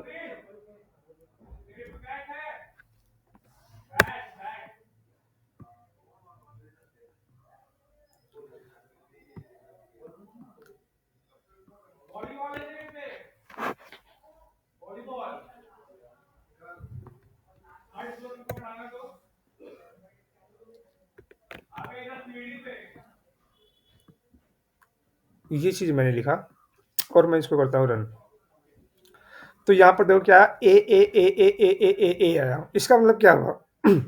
इसका मतलब ये हुआ कि अगर मैं प्लस नहीं लगाऊंगा, एक्चुअली प्लस लिखाया नहीं है, ये इंटरप्रेटर का दे रहा हूँ। ये थोड़ा बीएस कोड में अपडेट हुआ चीजें, उसका वो दे रहा है कुछ। तो ये क्या किया कि ए जहां मिला सिर्फ ए को दे दिया, लेकिन इसके बारे में हम पढ़ नहीं रहे हैं तो इसको हटाओ, वो आगे पढ़ेंगे, अभी कंफ्यूजन हो जाएगी चीजें, बोरिंग हो जाएगी। इसको देखते हैं, इसका मतलब वो आगे का पार्ट है, तो क्यों मैं दोबारा रिपीट करूँ चीजें। ये मैं ए और ए उठाता हूँ, तो इसका मतलब ये वन प्लस का मतलब ये होता है, प्लस का मतलब होता है कि ए हमें चाहिए, फाइंड ऑल करो इस स्ट्रिंग के अंदर, ये जो हमारा स्ट्रिंग लिखा हुआ है इतना पार्ट स्ट्रिंग का, उस स्ट्रिंग को चेक करो। चेक कौन करेगा? रेगुलर एक्सप्रेशन करेगा, वही मैच कराता है मॉड्यूल, और वो कहेगा चेक करो रेगुलर एक्सप्रेशन के थ्रू, और फाइंड ऑल वो सारे हमें कैरेक्टर चाहिए ए वाले, जो ए आए जिसमें जिसमें ए आए वो ए लो, और अगर एक से अधिक हैं, प्लस का मतलब होता है एक से अगर अधिक हैं तो जितने हैं वो सारे ले लो, और अगर एक से अधिक नहीं है तो एटलीस्ट एक तो आएगा। तो इसका मतलब है वन और मोर। तो ए का मतलब ए तो आएगा ही, ए का मतलब है अगर ए है तो ए आएगा, नहीं है तो नहीं आएगा, लेकिन उससे अगर एक ए से अधिक ए है तो सारे के सारे ले लो। तो ए प्लस का मतलब हुआ, तो इसमें चार ए मिले तो चार के चारों ले लिया, और इसमें एक मिला तो इसमें एक ले लिया। ठीक है। अगर अच्छा स्पेस को मैं हटा दूं, यहाँ पर देखना, अगर स्पेस को हटा दूं तो क्या करेगा, ध्यान से देखना। तो यहाँ पर सिर्फ ए आया, तो इसका मतलब क्या हुआ कि रेगुलर एक्सप्रेशन क्या करता है, जो हमारा स्पेस होता है ना, वो स्पेस तक को एक स्ट्रिंग मांगता है। तो थोड़ा स्पेशल चीजें इसमें यही चलती है कि नॉर्मल स्ट्रिंग में जब हम पढ़ते थे तो नॉर्मल स्ट्रिंग में स्ट्रिंग सेपरेटेड बाय होता था कॉमा, ऐसे हमने कॉमा लगा दिया तो एक स्ट्रिंग हो गया, दूसरा लगा दिया हमने तो एक स्ट्रिंग हो गया। यहाँ सेपरेटेड बाई होता है हमारा, किससे होता है? सेपरेटेड बाई होता है स्पेस से। जहाँ स्पेस खत्म हुआ वहां तक को एक स्ट्रिंग के अंदर एक सब स्ट्रिंग मांगता है। तो यानी कि हमारा पूरा स्ट्रिंग है यहाँ से यहाँ तक का, यहाँ से यहाँ तक का हमारा पूरा स्ट्रिंग है, और इस पूरे स्ट्रिंग में इतना हमारा एक स्ट्रिंग है, सब स्ट्रिंग जिसे बोलते हैं, स्ट्रिंग के अंदर स्ट्रिंग, सब स्ट्रिंग। इतना एक दूसरा सब स्ट्रिंग है, इतना एक तीसरा सब स्ट्रिंग है। तो स्पेस से वो डिसाइड करता है कि एक स्ट्रिंग कहाँ खत्म हुई। तो ये एक है, तो इसमें ए जाएगा, एक ए मिला, ए उसको लेगा और उससे अधिक है तो सारी की सारी को ले लो। इसमें जाएगा तो एट लीस्ट अगर मैच किया तो एक तो लेगा, एक से ज़्यादा है तो वो भी लेगा। तो एक से ज़्यादा इसमें नहीं थे, एक ही था तो एक लिया, इसमें क्या कुछ नहीं मिला तो कुछ नहीं लिया। तो अगर इस चीज़ को अगर मैं रन करूँगा तो आएगा ए पूरा और दूसरे में सिर्फ ए वाला। तो ये आ गया। अच्छा, इसमें सिर्फ ए क्यों आया? क्योंकि हमारा काम ही होता है भाई, रेगुलर एक्सप्रेशन का काम ही होता है कि तुम मैच करो। मैचिंग करने के लिए इसका यूज ही होता है कि हमें स्ट्रिंग के अंदर कोई स्पेसिफिक कैरेक्टर को हमें मैच करना होता है। तो जो हमें मैच कर रहे हैं वही चीज़ हमारा आ गया। तो ये हो गया, बेसिकली कुछ नहीं है, बस मैचिंग है और कुछ नहीं है इसमें। तो ये चीज़ होगी, बहुत ही सिंपल चीज़ है। इसको पढ़ लेते हैं, क्या होता है हमारा 0 और 1। अब यहाँ पर क्वेश्चन मार्क का यूज कर रहे हैं। क्वेश्चन मार्क का यूज हम क्यों करते हैं? क्वेश्चन मार्क का मतलब क्या होता है इसका, देखते हैं। क्वेश्चन मार्क कहता है 1 0 और 1 आइटम, या तो 0 हो या फिर 1 आइटम हो, तो उसके लिए करता है मैच और रो एम्प्टी और एम्प्टी। अगर वो मैच करेगा, अगर उसमें स्ट्रिंग के अंदर अगर मिला तो वो चीज़ देगा, नहीं मिला तो एम्प्टी तो देगा ही। इसको एक बार रन कर लेते हैं हम लोग।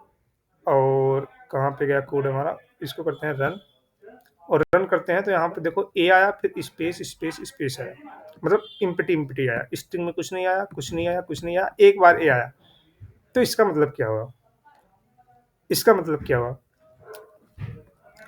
तो ये क्या करता है, क्वेश्चन मार्क के अकॉर्डिंग क्या करता है, क्वेश्चन मार्क के अकॉर्डिंग वो ये करता है कि वो देखता है कि टोटल हमारे पास कितने थे। हमारे पास टोटल कितने थे? हमारे पास टोटल थे कैरेक्टर 3।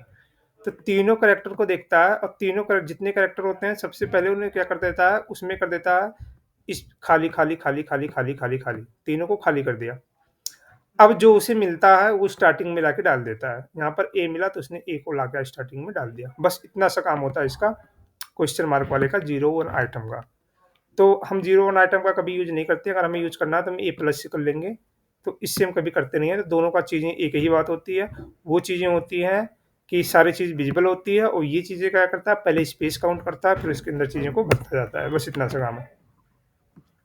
अगला पढ़ते हैं हम। अगला क्या है हमारा? अगला हमारा है, ये देखो स्क्वायर करेक्टर सेट।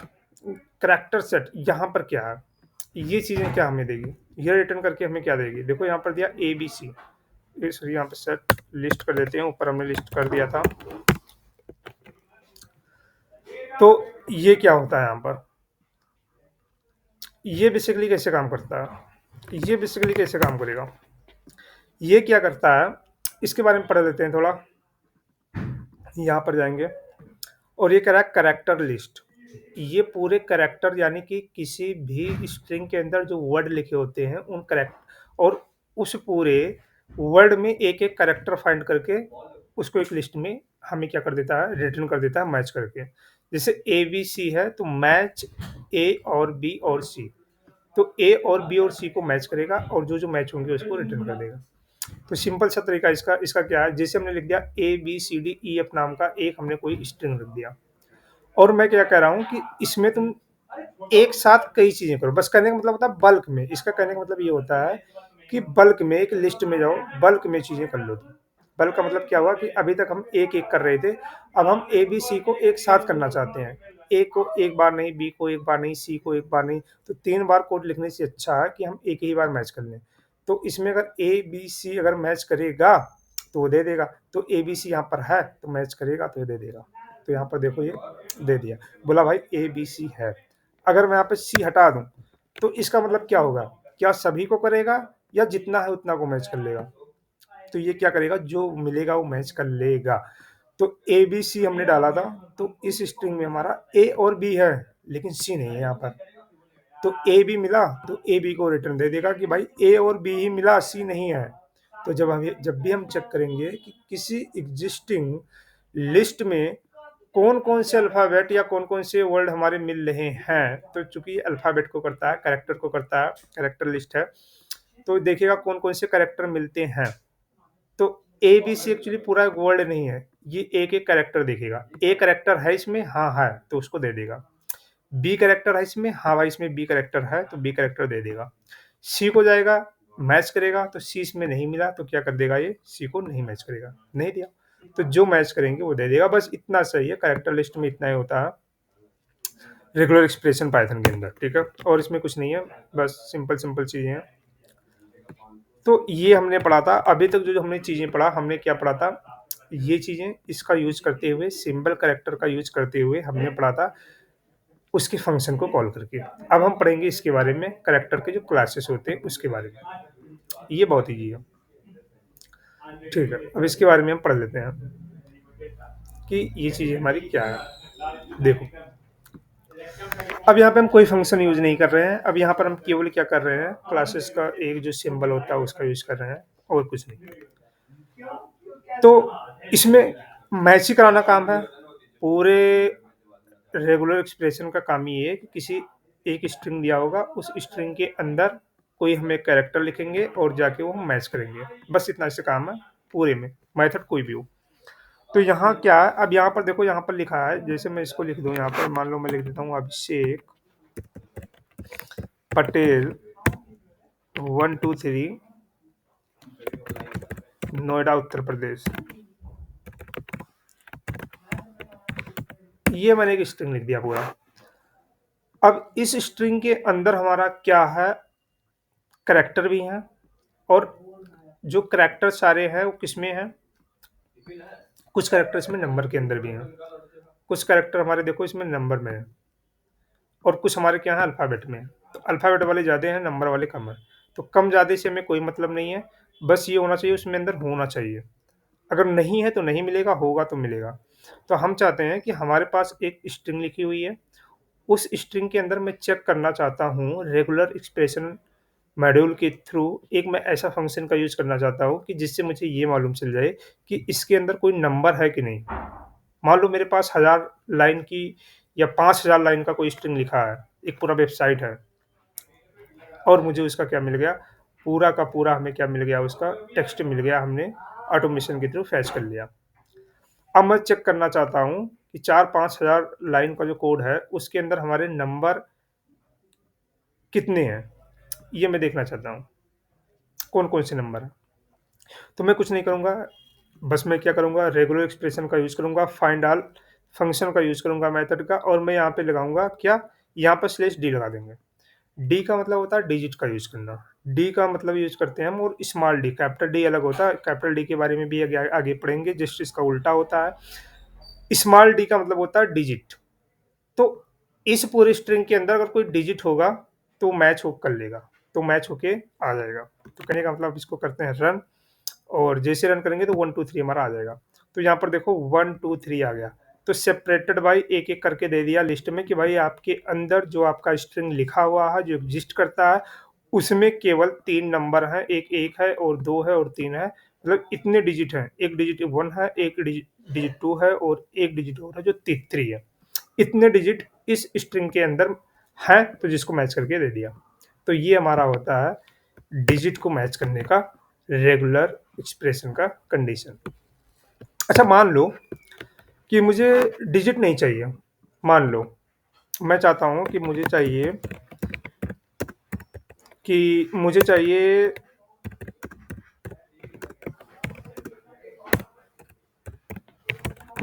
सिर्फ क्या चाहिए, मुझे सिर्फ और सिर्फ चाहिए जो अल्फ़ाबेट वाले कैरेक्टर हों, डिजिट वाले नहीं चाहिए मुझे। तो उसके लिए हमें यूज़ करते हैं कैपिटल डी। कैपिटल डी का यूज़ करोगे तो क्या करेगा, नॉन डिजिट, मतलब जो डिजिट में नहीं है, जो नंबर में नहीं है, 1 2 3 4 5 6 1 2 9, तो सॉरी 0 टू 9। तो 0 टू 9 वाले जो नहीं है, जो डिजिट नहीं है, वो वाली चीज़ें देंगे, यानी कि जो एबीसीडी वाले कैरेक्टर हमारे होते हैं, वो वाली चीज़ें में देंगे। तो ये कैपिटल डी करता है। तो जैसे इसको हम करेंगे, तो यहाँ पर देखो सारी की सारी इसने हमें दे दिया, A B H I S H E A. अच्छा, मान लो मैं यहाँ पे एक स्पेस कर दूँ, बी के बाद में कर देता हूँ स्टार्टिंग में, ये चीज़ें। तो ये देखो मैं एक स्पेस भी दे दिया काउंट करके, यहाँ पर एक स्पेस भी दे दिया। तो ये इग्नोर क्या करता है? इग्नोर करता है सिर्फ़ और सिर्फ़ डिजिट को इग्नोर करेगा, बाकी चीज़ें हमें दे देगा। तो यहाँ पर लिखा नॉन डिजिट, इसका सिंपल सा इसलिए मैंने मतलब लिखा नॉन डिजिट। डी मतलब क्या? स्लैश डी का मतलब है नॉन डिजिट, यानी कि सिर्फ़ डिजिट को नहीं लेगा, ठीक है? नॉन डिजिट मतलब जो डिजिट वाले हैं, वो क्या करेगा? हटाएगा, बाकी की चीज़ों को ले लेगा। बस सिंपल है और इसमें कुछ नहीं है। और 1-2 मेथड हमारे बच्चे हैं, उसको भी पढ़ लेते हैं हम लोग। तो उसमें क्या है, देख लेते हैं। हम वर्ड कैरेक्टर के बारे में देख लेते हैं, वर्ड कैरेक्टर हमारा क्या होता है। वर्ड कैरेक्टर जो यूज़ होता है रेगुलर एक्सप्रेशन में, वो हमेशा यूज़ होता है हमारा स्मॉल डब्ल्यू से, ठीक है? स्लैश स्मॉल डब्ल्यू का फंक्शन में यूज़ करोगे, तो उसे मिल जाएगा। तो इसको करते हैं क्लियर सबसे पहले और इसको करते हैं रन। तो यहाँ पर देखो सारी चीज़ें यहाँ पर आ गई। तो वर्ड कैरेक्टर में क्या आ गया? एच आ गया, ई आ गया, एल आ गया, ओ आ गया। ये चीज़ थी अंडरस्कोर, तो ये आ गया, ये आ गया, ये सारी चीज़ यहाँ पर आ गई। तो वर्ड कैरेक्टर क्या करता है? जो स्पेशल कैरेक्टर होते हैं, इनको ही करता है। जैसे मान लो यहाँ पर मैंने लिख दिया डॉलर हैज, अभी क्या करेगा? ये देखो डॉलर हैज नहीं आया। तो ये क्या करता है कि स्पेशल कैरेक्टर जो होते हैं, उनको क्या करता है ये? इग्नोर करता है और बाकी चीज़ों को ले लेता है। तो यहाँ पर क्या लिखेंगे? इसको हम लिख लेंगे, यहाँ पर लिख देता हूँ मैं, इग्नोर स्पेशल कैरेक्टर। ये स्पेशल कैरेक्टर को इग्नोर करता है, बस बाकी चीज़ें ले लेता है। तो इसके लिए हम करते हैं कैपिटल डब्ल्यू का यूज। अच्छा, और नॉन वर्ड कैरेक्टर का मतलब क्या होता है? जस्ट उसका उल्टा, जस्ट उसका उल्टा। देखो ये आ गया हमारा। अगर मैं यहाँ पर लिख दूं एट द रेट हैज, ये लिख दूं, तो देखो ये भी आएगा, ये भी आ गया। तो क्या करता है? नॉन वर्ड कैरेक्टर मतलब जो वर्ड के फॉर्मेट में नहीं आते हैं, उनको लेता है। तो इसका मतलब क्या होता है? इट टेक्स स्पेशल कैरेक्टर, ठीक है? तो ये क्या करता है? स्पेशल कैरेक्टर को लेता है। बस सिंपल सी चीज़ें हैं, और इसमें क्या है? कुछ भी नहीं है। अच्छा, ये कहता है व्हाइट स्पेस। व्हाइट स्पेस का मतलब क्या है? इनके बीच का जो स्पेस होता है, ये चीज़ें, ये स्पेस जो होती है, इसको हम कहते हैं व्हाइट स्पेस, ठीक है? तो यहाँ पर देखो 2 व्हाइट स्पेस आए, 2 व्हाइट स्पेस आए। तो व्हाइट स्पेस का मतलब ये होता है कि किसी भी, ठीक है, जो पूरा स्ट्रिंग लिखा है, उस स्ट्रिंग के अंदर कितने स्पेसेस हैं। तो स्ट्रिंग स्टार्ट होगी यहाँ से एस से, तो ओ तक जाएगा, तो एक स्पेस आ जाएगा यहाँ पर, तो एक स्पेस ही आ गया। फिर जाएगा, फिर एक स्पेस ही आ गया, तो 2 स्पेस काउंट हुए, तो यहाँ पर 2 स्पेस आ गया। तो अगर स्पेस को हमें काउंट करना है कि किसी भी स्ट्रिंग के अंदर कितने सारे स्पेसेस हैं, तो उस स्पेसेस को देखने के लिए हम इसका यूज़ करते हैं। तो यहाँ पर ये चीज़ें आ गई, ये आ गई। अच्छा, इसको अगर तुम चाहो ऐसे लिखना, अगर तुम सोचो कि मैं इसको ऐसे करूँ, काउंट, और यहाँ पर ऐसे कर दूंगा,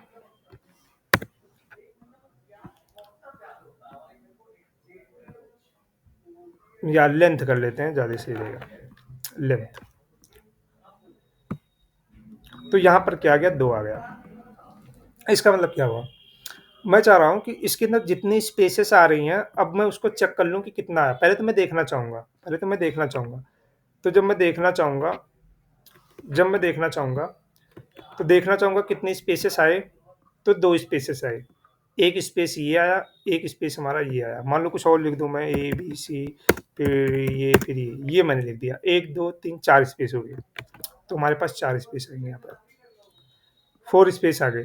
अब मैं चाहता हूँ कि मैं इनका लेंथ चेक कर लूँ कि भाई ये जो हमारा आया है, या मैं ऐसे चेक करूँगा इसको, मैं क्यों कोड को और ईज़ी बनाऊँगा, और मैं इसको पूरा हटा दूँगा और मैं कर दूँगा यहाँ पर रिज़ल्ट, रिज़ल्ट नाम का एक वेरिएबल बनाऊँगा और प्रिंट कर लूँगा मैं रिज़ल्ट।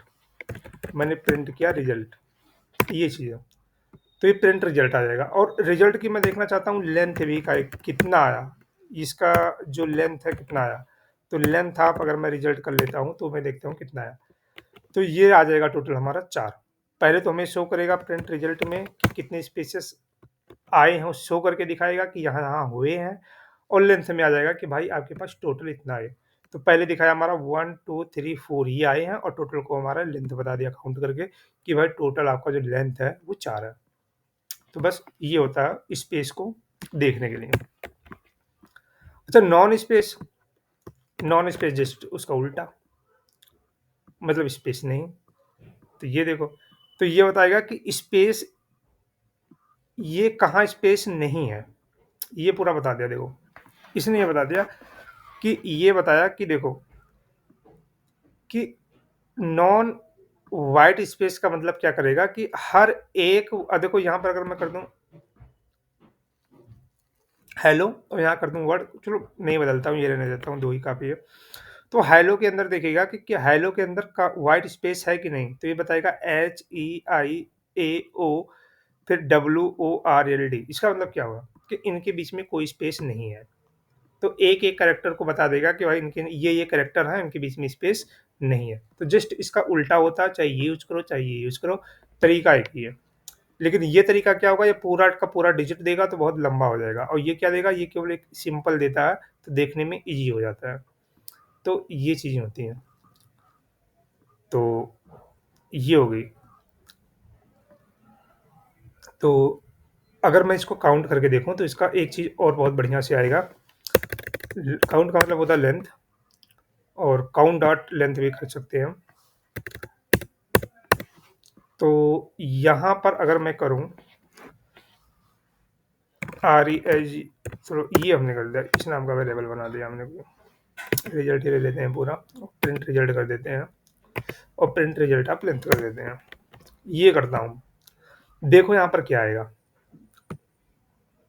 यहाँ पर 10 आया, इसका मतलब क्या हुआ,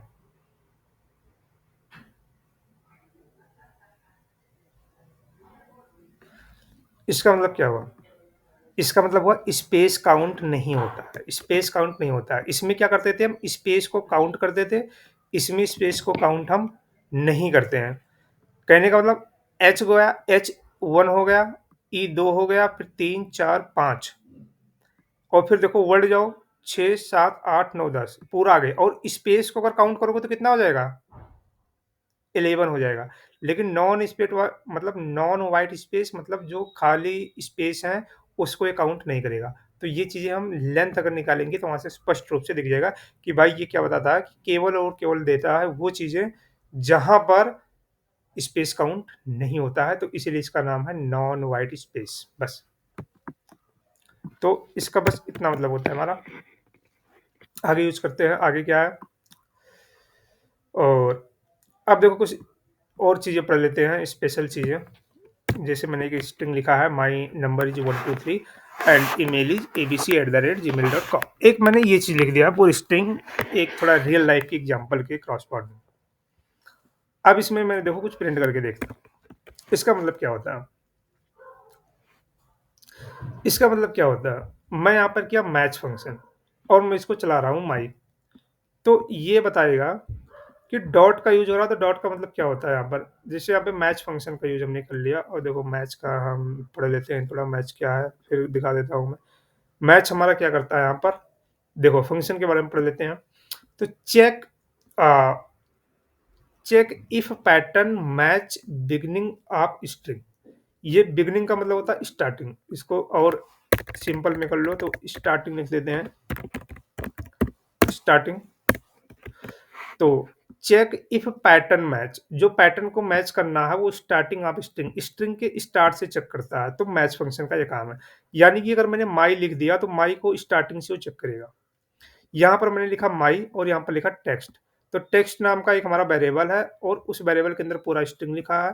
तो इस स्ट्रिंग में चेक करेगा कि क्या कैपिटल एम और स्मॉल वाई, यानी कि माई से ये स्ट्रिंग चालू होता है। अगर ये होगा तो ये इसकी आईडी दे देगा, ऑब्जेक्ट का एक लोकेशन आईडी देगा। अगर नहीं होगा तो ये इम्पटी दे देगा। तो यहाँ पर माई से स्टार्टिंग हो रहा है, तो इसका मतलब ये सही है। तो अगर सही मैचिंग हो रहा है तो इसका एक लोकेशन आईडी इसको देनी चाहिए। तो ये देखो इसका लोकेशन आईडी दे दिया, match regular expression match object Spain 02 match my, my match कर गया। अगर इसी को मैं अनकमेंट करूँ, दूसरे वाले को अनकमेंट करूँ, देखो यहाँ पे मैंने नंबर लिख दिया, तो क्या नंबर पहला है स्टार्टिंग से, नहीं, नंबर दूसरी पोजीशन पे है, स्टार्टिंग माई है। तो ये नंबर से नहीं हो रहा, तो ये नहीं देगा। तो ये क्या दे देगा, ये यहाँ पर दे दिया नन, मतलब कुछ नहीं, मैच नहीं हुआ। तो मैच क्या करता है, मैच फंक्शन क्या करता है, मैच फंक्शन स्टार्ट करता है। मैच फंक्शन का मतलब होता है कि जो हमारा स्ट्रिंग दिया है, उस स्ट्रिंग में पहला जो हमारा अल्फ़ाबेट होता है, उसके अकॉर्डिंग वो मैच करता है। तो अगर वो मिल गया तो मैच करेगा, नहीं होगा तो नहीं देगा। बस इतना सा काम है मैच का। जैसा कि मैच फंक्शन ही है, उससे क्लियर हो जाती है चीज़ें। अब हम पढ़ते हैं, एक ये पढ़ लेते हैं, 2-3 और छोटे-छोटे हैं, इसके बारे में पढ़ लेते हैं, ये क्या होता है।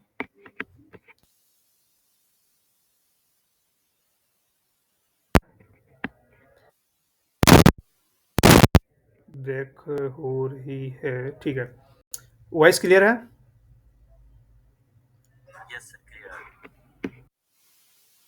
एक मिनट।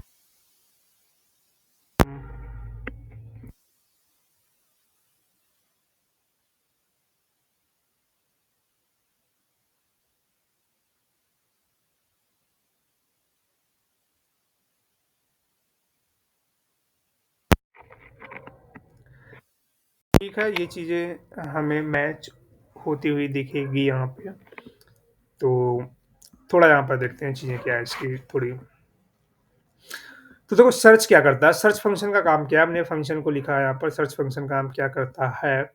सर्च फंक्शन हमारा काम क्या करता है, तो सर्च फंक्शन हमारा क्या काम था, search for pattern anywhere in a string. Anywhere in a string का मतलब क्या हुआ कि स्ट्रिंग के अंदर कहीं भी, स्ट्रिंग के अंदर कहीं भी सर्च क्या करता है कि ये हमारा स्ट्रिंग है, टेक्स्ट वाला हमारा स्ट्रिंग है।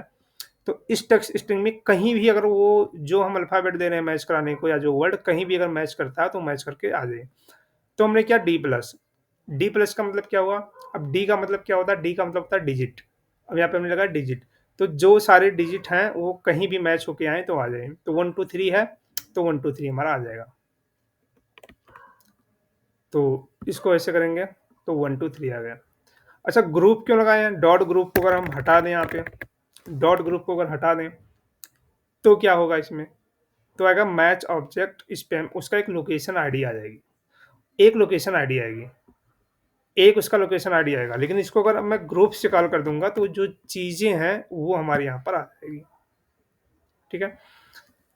तो बस इतना सा इसका काम है। अच्छा, जैसे इसमें अगर हम देखें, यहाँ पर अगर मैं चीज़ें देखें, इसका भी कंपेयर मैं करा ही देता हूँ। एक मैंने आईडी कराई थी यहाँ पर।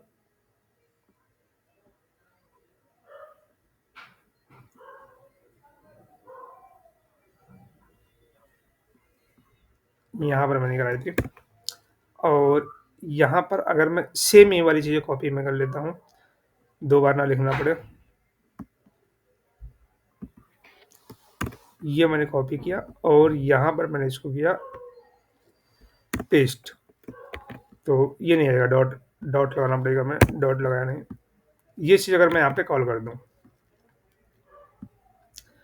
तो देखो यहाँ पर माई यहाँ पर आ गया। जैसे डॉट ग्रुप को अगर मैं कॉल कर दूँगा, तो ग्रुप फंक्शन क्या करेगा, जो उसकी ऑब्जेक्ट आईडी है और जिससे स्टार्टिंग हो रही है, उस स्टार्टिंग की वैल्यू भी दे देता है। तो यहाँ पर मैं नहीं लगाया हूँ, यहाँ पे नहीं लगाऊँगा, इसलिए नहीं लगाया हूँ कि जहाँ नहीं लगा है उसका मतलब समझो, और जहाँ पे लगा हुआ है उसका भी मतलब समझो, तो इसलिए दोनों जगह अलग-अलग मैंने किया। तो ये होगा। और पढ़ लेते हैं, और क्या है, फाइंड ऑल क्या करता है, फाइंड ऑल ये वही करता है, ऑल मैचेस, फाइंड ऑल से मतलब पता चल रहा है, फाइंड ऑल मतलब सारे मैच। तो सारे डिजिट को हमें जो टेक्स्ट में मैच करते हैं वो दे देगा। तो वही जो चीज़ें है वो हमारा वही दे देगा, 1 2 3, और एज अ लिस्ट देता है। ये एज अ लिस्ट देता है क्योंकि इस चीज़ को हमने पढ़ा था। तो एज अ ये कैरेक्टर या नंबर नहीं देता है, ये एज अ लिस्ट देता है, कहीं लिखा होगा हमने एज अ लिस्ट। तो ये होता है, सारी चीज़ें लिखी हुई है, कुछ नहीं है इसमें। और अगर इसको देख लें, इसको हम देख लेते हैं, इसको क्या है, स्प्लिट क्या करता है, स्प्लिट का मतलब होता है तोड़ देता है, तो टेक्स्ट के पैटर्न को तोड़ देगा ये। तो ये जो लिखा है एक-एक चीज़ें, इसको क्या कर देगा, ये तोड़ देगा। स्प्लिट का मतलब ये होता है हमारा तोड़ना। तो सारी चीज़ें जो हमारी है, तो हमने बताया था स्पेस को क्या चलता है, सेपरेटेड बाय कॉमा लेके चलता है स्पेस को। माई को पढ़ता है 1, तो यहाँ पे देखो माई के बाद 1 लगा दिया। फिर नंबर को पढ़ेगा 1, तो नंबर के बाद फिर ये 1 लगा दिया। तो ये होता है कि सारी चीज़ों को एक नॉर्मल स्ट्रिंग में एक-एक कर देता है, एक नॉर्मल स्ट्रिंग में कन्वर्ट कर देता है। तो स्प्लिट क्या करता है, एक-एक को तोड़ देता है। बस यही काम है इसका। क्योंकि यहाँ पे चीज़ें स्पेस से होते हैं, यहाँ पे चीज़ें किससे होते हैं? स्पेस से सेपरेटेड होते हैं, तो थोड़ा कन्फ्यूज़न होता है, भाई स्पेस है, तो एक ही काउंट करेगा क्या पूरे को? ये पूरा यहाँ से यहाँ तक नॉर्मल स्ट्रिंग में यहाँ से यहाँ तक को पूरे को एक ही मानेगा वो, क्योंकि सेपरेटेड नहीं है कॉमा से। लेकिन इसमें क्या करेगा? एक मानेगा।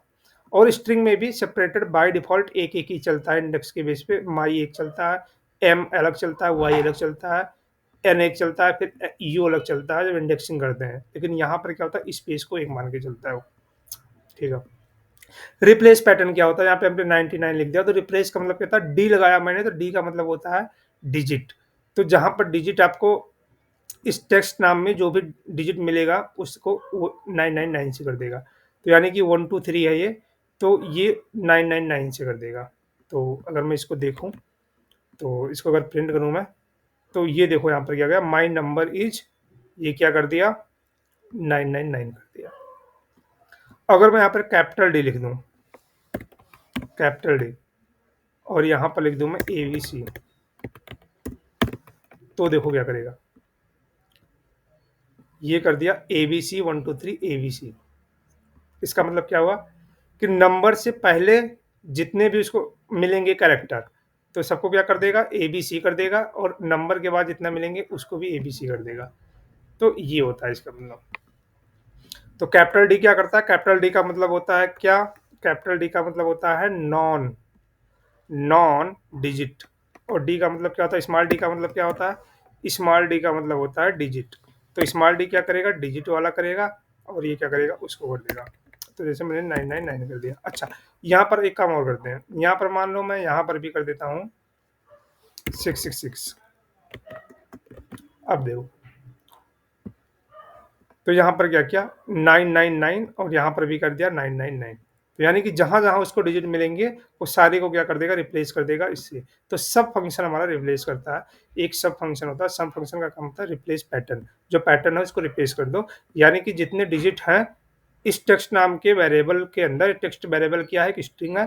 तो टेक्स्ट नाम की स्ट्रिंग के अंदर जितने भी डिजिट हैं, वो कुछ भी हों, उसकी जगह पर 999 लिख दो। तो 999 लिख दिया। पहले क्या था? पहले था हमारा एक जगह 1 2 3, एक जगह ट्रिपल 4 टाइम्स 6। तो बस यही इसका काम है, और इसके अलावा कुछ नहीं है। तो गले में खराश है, तो बोलने की इच्छा नहीं थी ज़्यादा, लेकिन फिर भी बहुत बोल देना पड़ा। इतना कॉपी करने के बाद कोड भी फिर भी बहुत बोलना पड़ा। अभी एक चीज़ में ख़त्म हो गया। अब ये चीज़ वहाँ से नहीं उठाते तो 2-3 क्लास रुक जाती। तो इतनी इम्पोर्टेंट चीज़ थी नहीं, तो इस पे ज़्यादा टाइम में वेस्ट कर नहीं सकता था। तो ये चीज़ें हो गई। तो बस यही है, और इसको रिवाइज करो और इसको पढ़ो। बोलो, यहाँ पे कोई समस्या? बताओ, इसमें कुछ चीज़ें कठिन लगी? ये चीज़ें सिंपल है, बस चीज़ों को याद रखना होता है। ये चीज़ें इसमें याद रखना पड़ता है, फार्मूला बेस क्या है कि कौन सा क्या चीज़ करता है, बस। और इसमें कुछ नहीं है, बाकी सारी चीज़ें वही है। तो इसको पढ़ो, और इसके बारे में थोड़ा और अब हम लोग देख लेते हैं कैसे। अब इसका वर्क फ्लो देख लेते हैं। देखो, लाइन में सारी जगह एक ही चीज़ चल रहा है, सारी चीज़ें एक ही चीज़ चल रहा है, ठीक है। किसी एक को कॉपी कर लेते हैं, और इसके बारे में अब इसका बैकएंड में कैसे काम होता है समझ लेते हैं। क्योंकि सारी जगह एक ही चीज़ चल रहा है, बस फंक्शन ही तो बदल रहा है। फंक्शन बदल रहा है, और ये कैरेक्टर बदल रहा है। डी है, कहीं कैपिटल डी है, कहीं कुछ है। तो उसका जो मतलब है वो चीज़ यहाँ पर लिखा हुआ है। अब हम इसको पढ़ लेते हैं ड्रॉ स्क्रीन में, एक्सेल ड्रॉ के थ्रू। जैसे मान लो यहाँ पर मैं इसको पेस्ट करता हूँ, ठीक है। अब इसके बारे में हम थोड़ा इसको देखते हैं, इसका मतलब क्या होता है। जैसे हम देखो करते हैं इम्पोर्ट आर ई, तो इसका मतलब क्या होता है? ये होता क्या है? आर ई का मतलब क्या होता है? पाइथन का जो कहीं मॉड्यूल बना होगा, पाइथन जो हम इंस्टॉल करते हैं, जो पाइथन हम लोग इंस्टॉल करते हैं, उस पाइथन के अंदर हमारी क्या होगी? एक डायरेक्टरी बनी होगी। मान लो वो डायरेक्टरी बनेगी, जैसे हमारा यहाँ पाइथन बैच के नाम से डायरेक्टरी है, यहाँ पर हमारा जैसे पाइथन बैच के नाम से डायरेक्टरी है, वैसे उनके अंदर बना होगा पाइथन मॉड्यूल का। उनके अंदर क्या बना होता है? पाइथन मॉड्यूल नाम से, पाइथन मॉड्यूल का। हाँ, तो पाइथन मॉड्यूल नाम का जो उनके अंदर पाइथन मॉड्यूल नाम का जो बना होता है, पाइथन मॉड्यूल्स, मॉड्यूल्स मतलब बहुत सारे। तो उनके अंदर क्या होता है, पाइथन मॉड्यूल के अंदर क्या होता है उनका, एक बना रहता है रेगुलर। ये बैकएंड की चीज़ें होती है, कैसी चीज़ें होती है वो मैं दिखा रहा हूँ। ये चीज़ें दिखती नहीं है, ये लिखा होता है उसमें, इसकी नीड भी नहीं होती है, वो समझाने के लिए बता रहा हूँ। रेगुलर एक्सप्रेशन, ये कहीं नीड नहीं पड़ती। रेगुलर एक्सप्रेशन नाम का एक उनके पास फ़ोल्डर बना रहेगा और उस फ़ोल्डर के अंदर उनका एक फ़ाइल बनी रहेगी, क्या होगी, आरई नाम की, re.py। तो ये होता है, तो re.py होता है। तो हमें क्या करना पड़ता है, अगर हमारा खुद का डायरेक्टरी होता तो हमें जाना लिखता फ्रॉम, और कहाँ पे, इस मॉड्यूल के अंदर रेगुलर एक्सप्रेशन, एक्सप्रेशन के अंदर जाओ और इस फाइल के अंदर जाओ और डॉट आर फाइल में जाओ और इस ये जो फंक्शन है, इसके फंक्शन इनका लिखा है, इस फाइल के अंदर एक आर नाम का इनका फंक्शन बना होता है रेगुलर एक्सप्रेशन का। तो यहाँ से जाओ रेगुलर एक्सप्रेशन मॉड्यूल में जाओ, फिर उसके डॉट यानी कि उसके अंदर आर फाइल में जाओ और वहाँ से इंपोर्ट कर लो आर, ये चीज़ होती है। तो अगर हम अपने डायरेक्टरी में लिखेंगे, अगर हमारे डायरेक्टरी में कहीं रेगुलर एक्सप्रेशन बना होता और वो सारी चीज़ें लिखी होती और बस उसे हमें कॉल कराना होता, आर फंक्शन को बस हमें कॉल कराना होता। जैसे यहाँ पर हमने किया था कि हमारा ये फंक्शन क्या था, ये हेलो नाम का फंक्शन हमारा, इस फंक्शन, ये जो फंक्शन मॉड्यूल है इसके अंदर, ये फंक्शन टू नाम के फाइल के अंदर ये वाला हेलो हमारा बना हुआ है, इसके अंदर हमारा हेलो कहीं बना हुआ है, ये हेलो, और इसका कोड सारा यहाँ पर लिखा हुआ है ना, ये कोड सारा यहाँ पर लिखा हुआ है। और हम लोग क्या करते थे कि यहाँ से जाकर इंपोर्ट हेलो कर लेते थे और डायरेक्ट हम क्या किए, हेलो को यहाँ पर कॉल करा दिए, हो गया काम।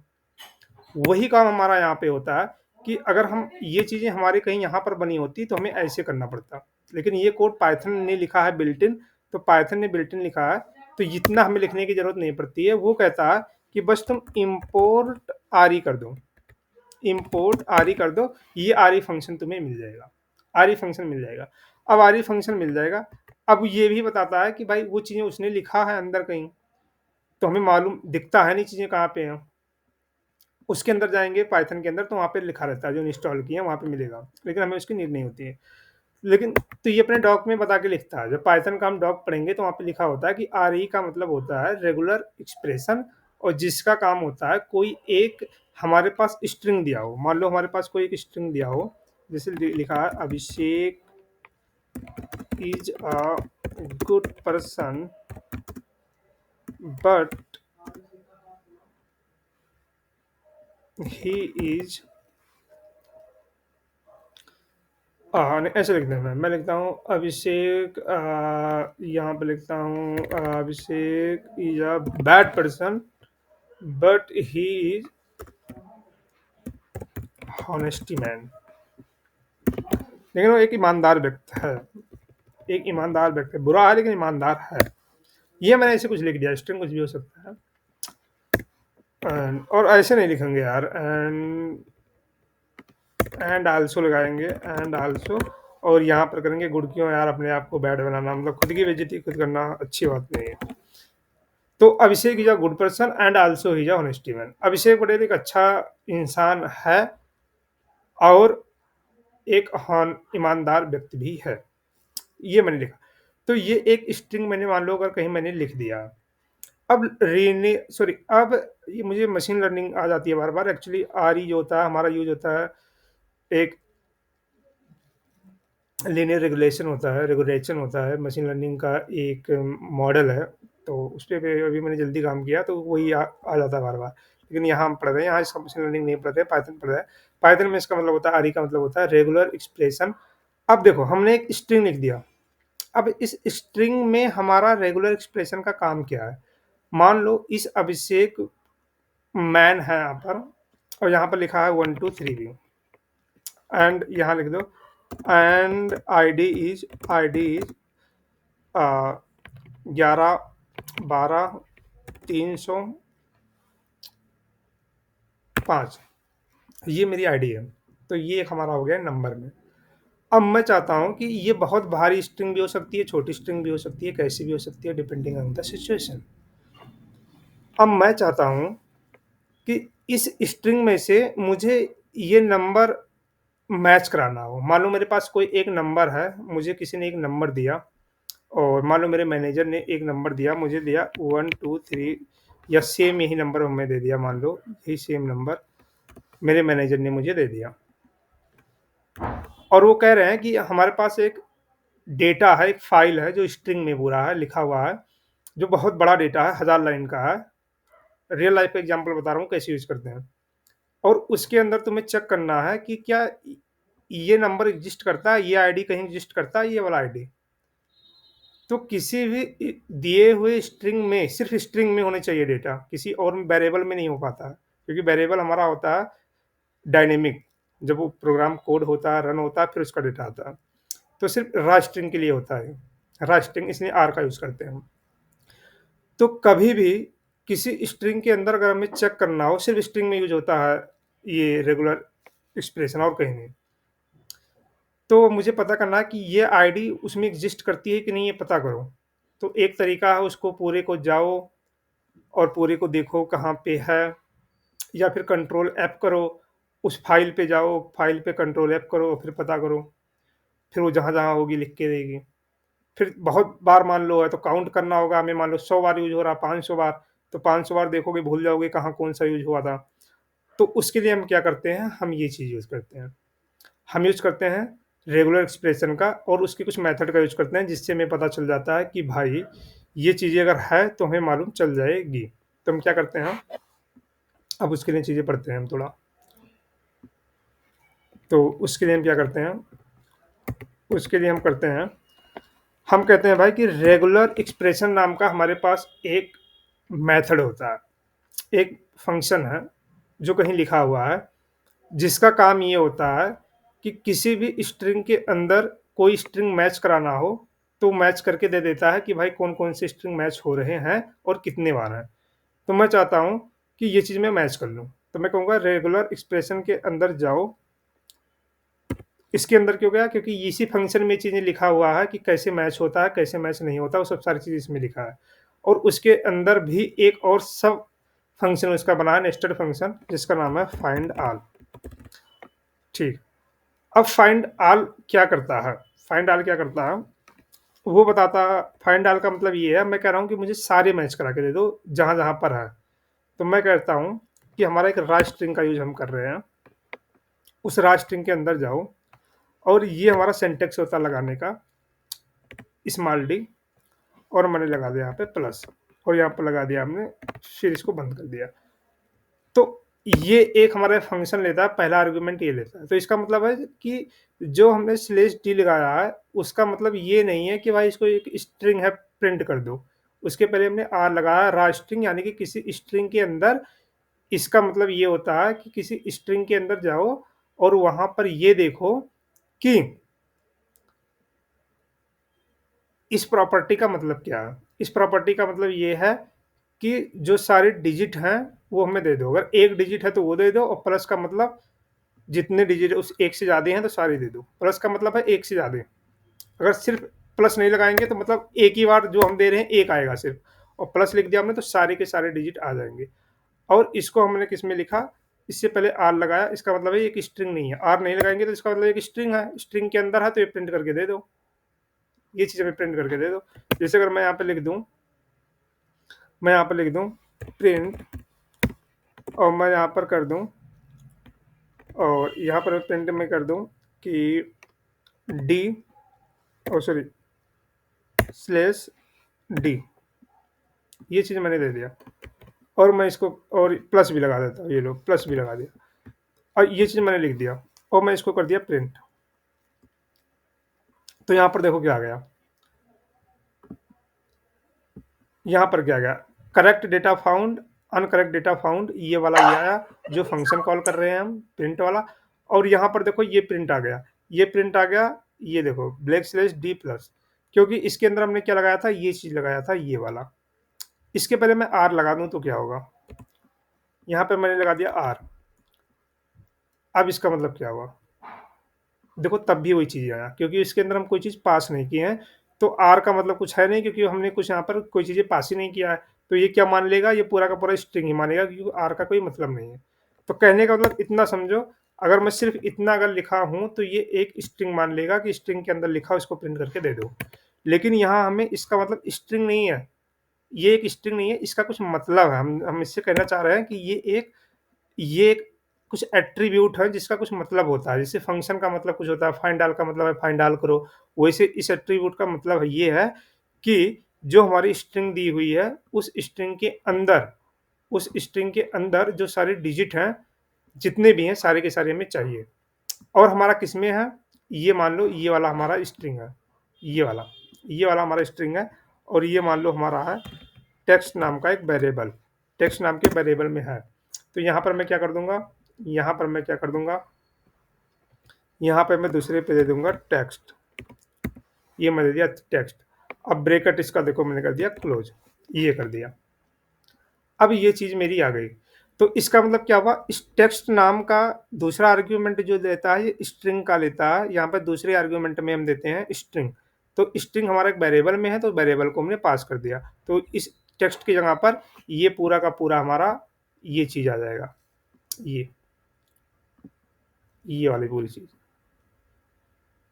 ये टेक्स्ट का मतलब, यहाँ पे जो टेक्स्ट लिखा है उसका मतलब ये है। तो अब मैं कह रहा हूं कि इस पूरे टेक्स्ट के अंदर मुझे क्या चाहिए, सारे डिजिट चाहिए, जो डिजिट है। तो ये जितना, अब इसमें से नंबर ये डिजिट देखेगा, सिर्फ हमने इसमें कहा डिजिट जो मैच करे। तो डी लगाया तो इसका मतलब क्या, स्मॉल डी का मतलब सिर्फ और सिर्फ डिजिट। तो जितने डिजिट मैच करेंगे वो उतना हमें यहाँ पर दे देगा निकाल के कि भाई ये आए। अब इसको मैं जब प्रिंट करूंगा, अगर मैं इसको यहाँ पर लिख दूं कि RESULT रिजल्ट नाम का एक वेरिएबल बना दूं, और मैं यहाँ पर लिखूं कि प्रिंट रिजल्ट, तो यहाँ पर क्या करेगा, जितने सारे आएंगे सारे के सारे, अगर ये 10 बार कहीं यूज हुआ रहेगा तो 10 बार आ जाएंगे लिस्ट में, 50 बार यूज हो रहा होगा तो 50 बार में आ जाएंगे, अब 100 बार हो रहा होगा तो 100 बार में आ जाएगा। अब मान लो 2 4 10 बार है तो मैं देख लूंगा भाई इतना बार है। लेकिन अब कहीं 1000 बार आ रहा है, 742 बार आ रहा है, 694 बार आ रहा है, 513 बार आ रहा है, ऐसे कुछ नंबर आए, तो इतनी चीजें हमें गिनने में बड़ी दिक्कत होगी, इतनी सारी डेटा। तो यहाँ पे हम क्या कर लेते हैं, प्रिंट, और हम क्या कर लेंगे, लेंथ फंक्शन को कॉल कर लेंगे और उसमें रिजल्ट को डाल देंगे। तो रिजल्ट जो हमारा आ रहा है उसका लेंथ आ जाएगा कि भाई आपका जो रिजल्ट आया है इतने बार आया, तो लेंथ काउंट हो गया आ जाएगा। तो बात समझ में आई, इसका यूज किसने किया जाता है और कैसे की जाती है। यस तो बस यही इसका यूजेस है, और इसके अलावा इसका कुछ नहीं है। लेकिन जो भी है बहुत खराब। तो ये चीज़ें हमारी ये है, और ये चीज़ें हमने पढ़ा इसमें, और हमने देखा चीज़ें कैसी होती है।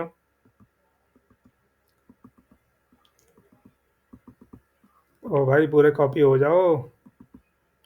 चलो इंपोर्ट आ रही हम कर लेते हैं ऐसे, इंपोर्ट आ रही, और फिर इसको हमने कर दिया, ये हमने कर दिया। और ये हमारा हो गई फाइल्स, जो हमने अभी पढ़ा, कहाँ पे पढ़ा, ये इसको करते हैं पूरा कंट्रोल A कंट्रोल A से ऑल सिलेक्ट होता है, कंट्रोल C से कॉपी होता है।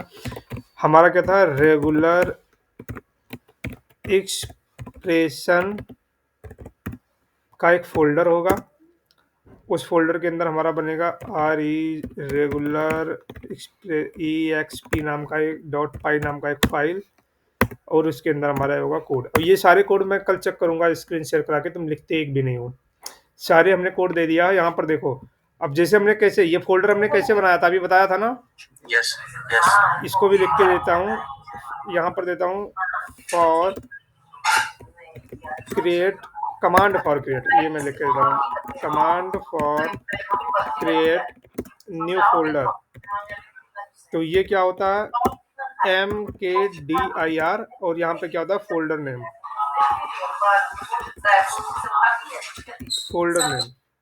अब देखो ये एक लिखने का तरीका होता है, ये एक लिखने का तरीका होता है। जब आप फोल्डर का नाम लिखोगे तो ये जो हमने ये दिखाया ना, ये तीर वाली चीजें, एरो वाली, यस एरो से जो बंद हो रहा क्लोज, ये एरो वाली नहीं लिखाई जाती है। एरो इसलिए लिखा है कि मतलब इसके अंदर फोल्डर नेम होगा, तुम्हें MKDIR और डायरेक्ट फोल्डर का नाम लिखना होता है, ठीक है। यस यस और command for create new file. sorry, honey. तो फाइल के लिए क्या होती है हमारी टच और फिर यहाँ पे फाइल का नेम। अरे इन लोगों की गलती तो है। ये हमारा फाइल नेम होता है, लेकिन इसका हम ये देखेंगे टच में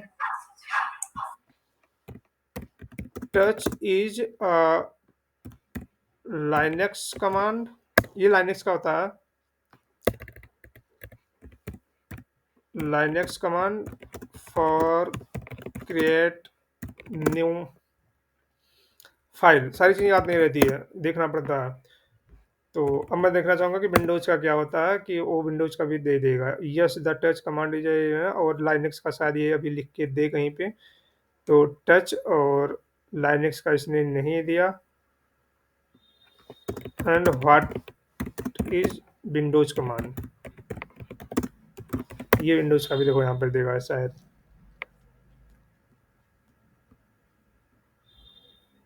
तो यहाँ पर हम देखते हैं ये टाइप नल, जैसे फाइल नेम डॉट टेक्स्ट दिया टाइप नल, और तो ये देता है ईचो।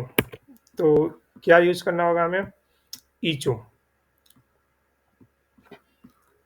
ये होता है। और फॉर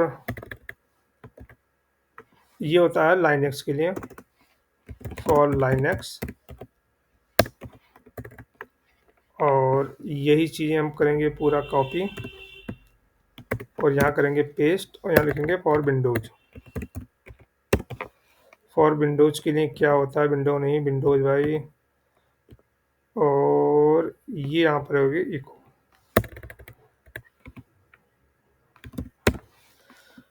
तो ये चीज़ें होती है, और कोई ज़रूरी नहीं है कि कमांड से ही बनाओ, और तरीके होते हैं हमारे पास। यहाँ पर जाओ, फ़ोल्डर बनाओ, फ़ोल्डर के अंदर फिर जाके फाइल बना दो, ठीक है। और जब कभी यूज करोगे इसका कमांड का, तो हमेशा याद रखना जैसे तुम बनाओगे, जैसे इस डायरेक्टरी में हो और इस डायरेक्टरी में जैसे तुमने नया फ़ोल्डर बनाया, तो जब फाइल बनाओगे तो सीडी करके उस फ़ोल्डर में पहले जाओगे, फिर फाइल बनाओगे, ओके। तब वो फ़ोल्डर में बनेगा, नहीं तो बाहर बन जाएगा वो। चलो ठीक है, बस आज के लिए इतना ही, और बाकी चीज़ें हम पढ़ते हैं नेक्स्ट क्लास में। Thank you sir, good night. Okay, good night.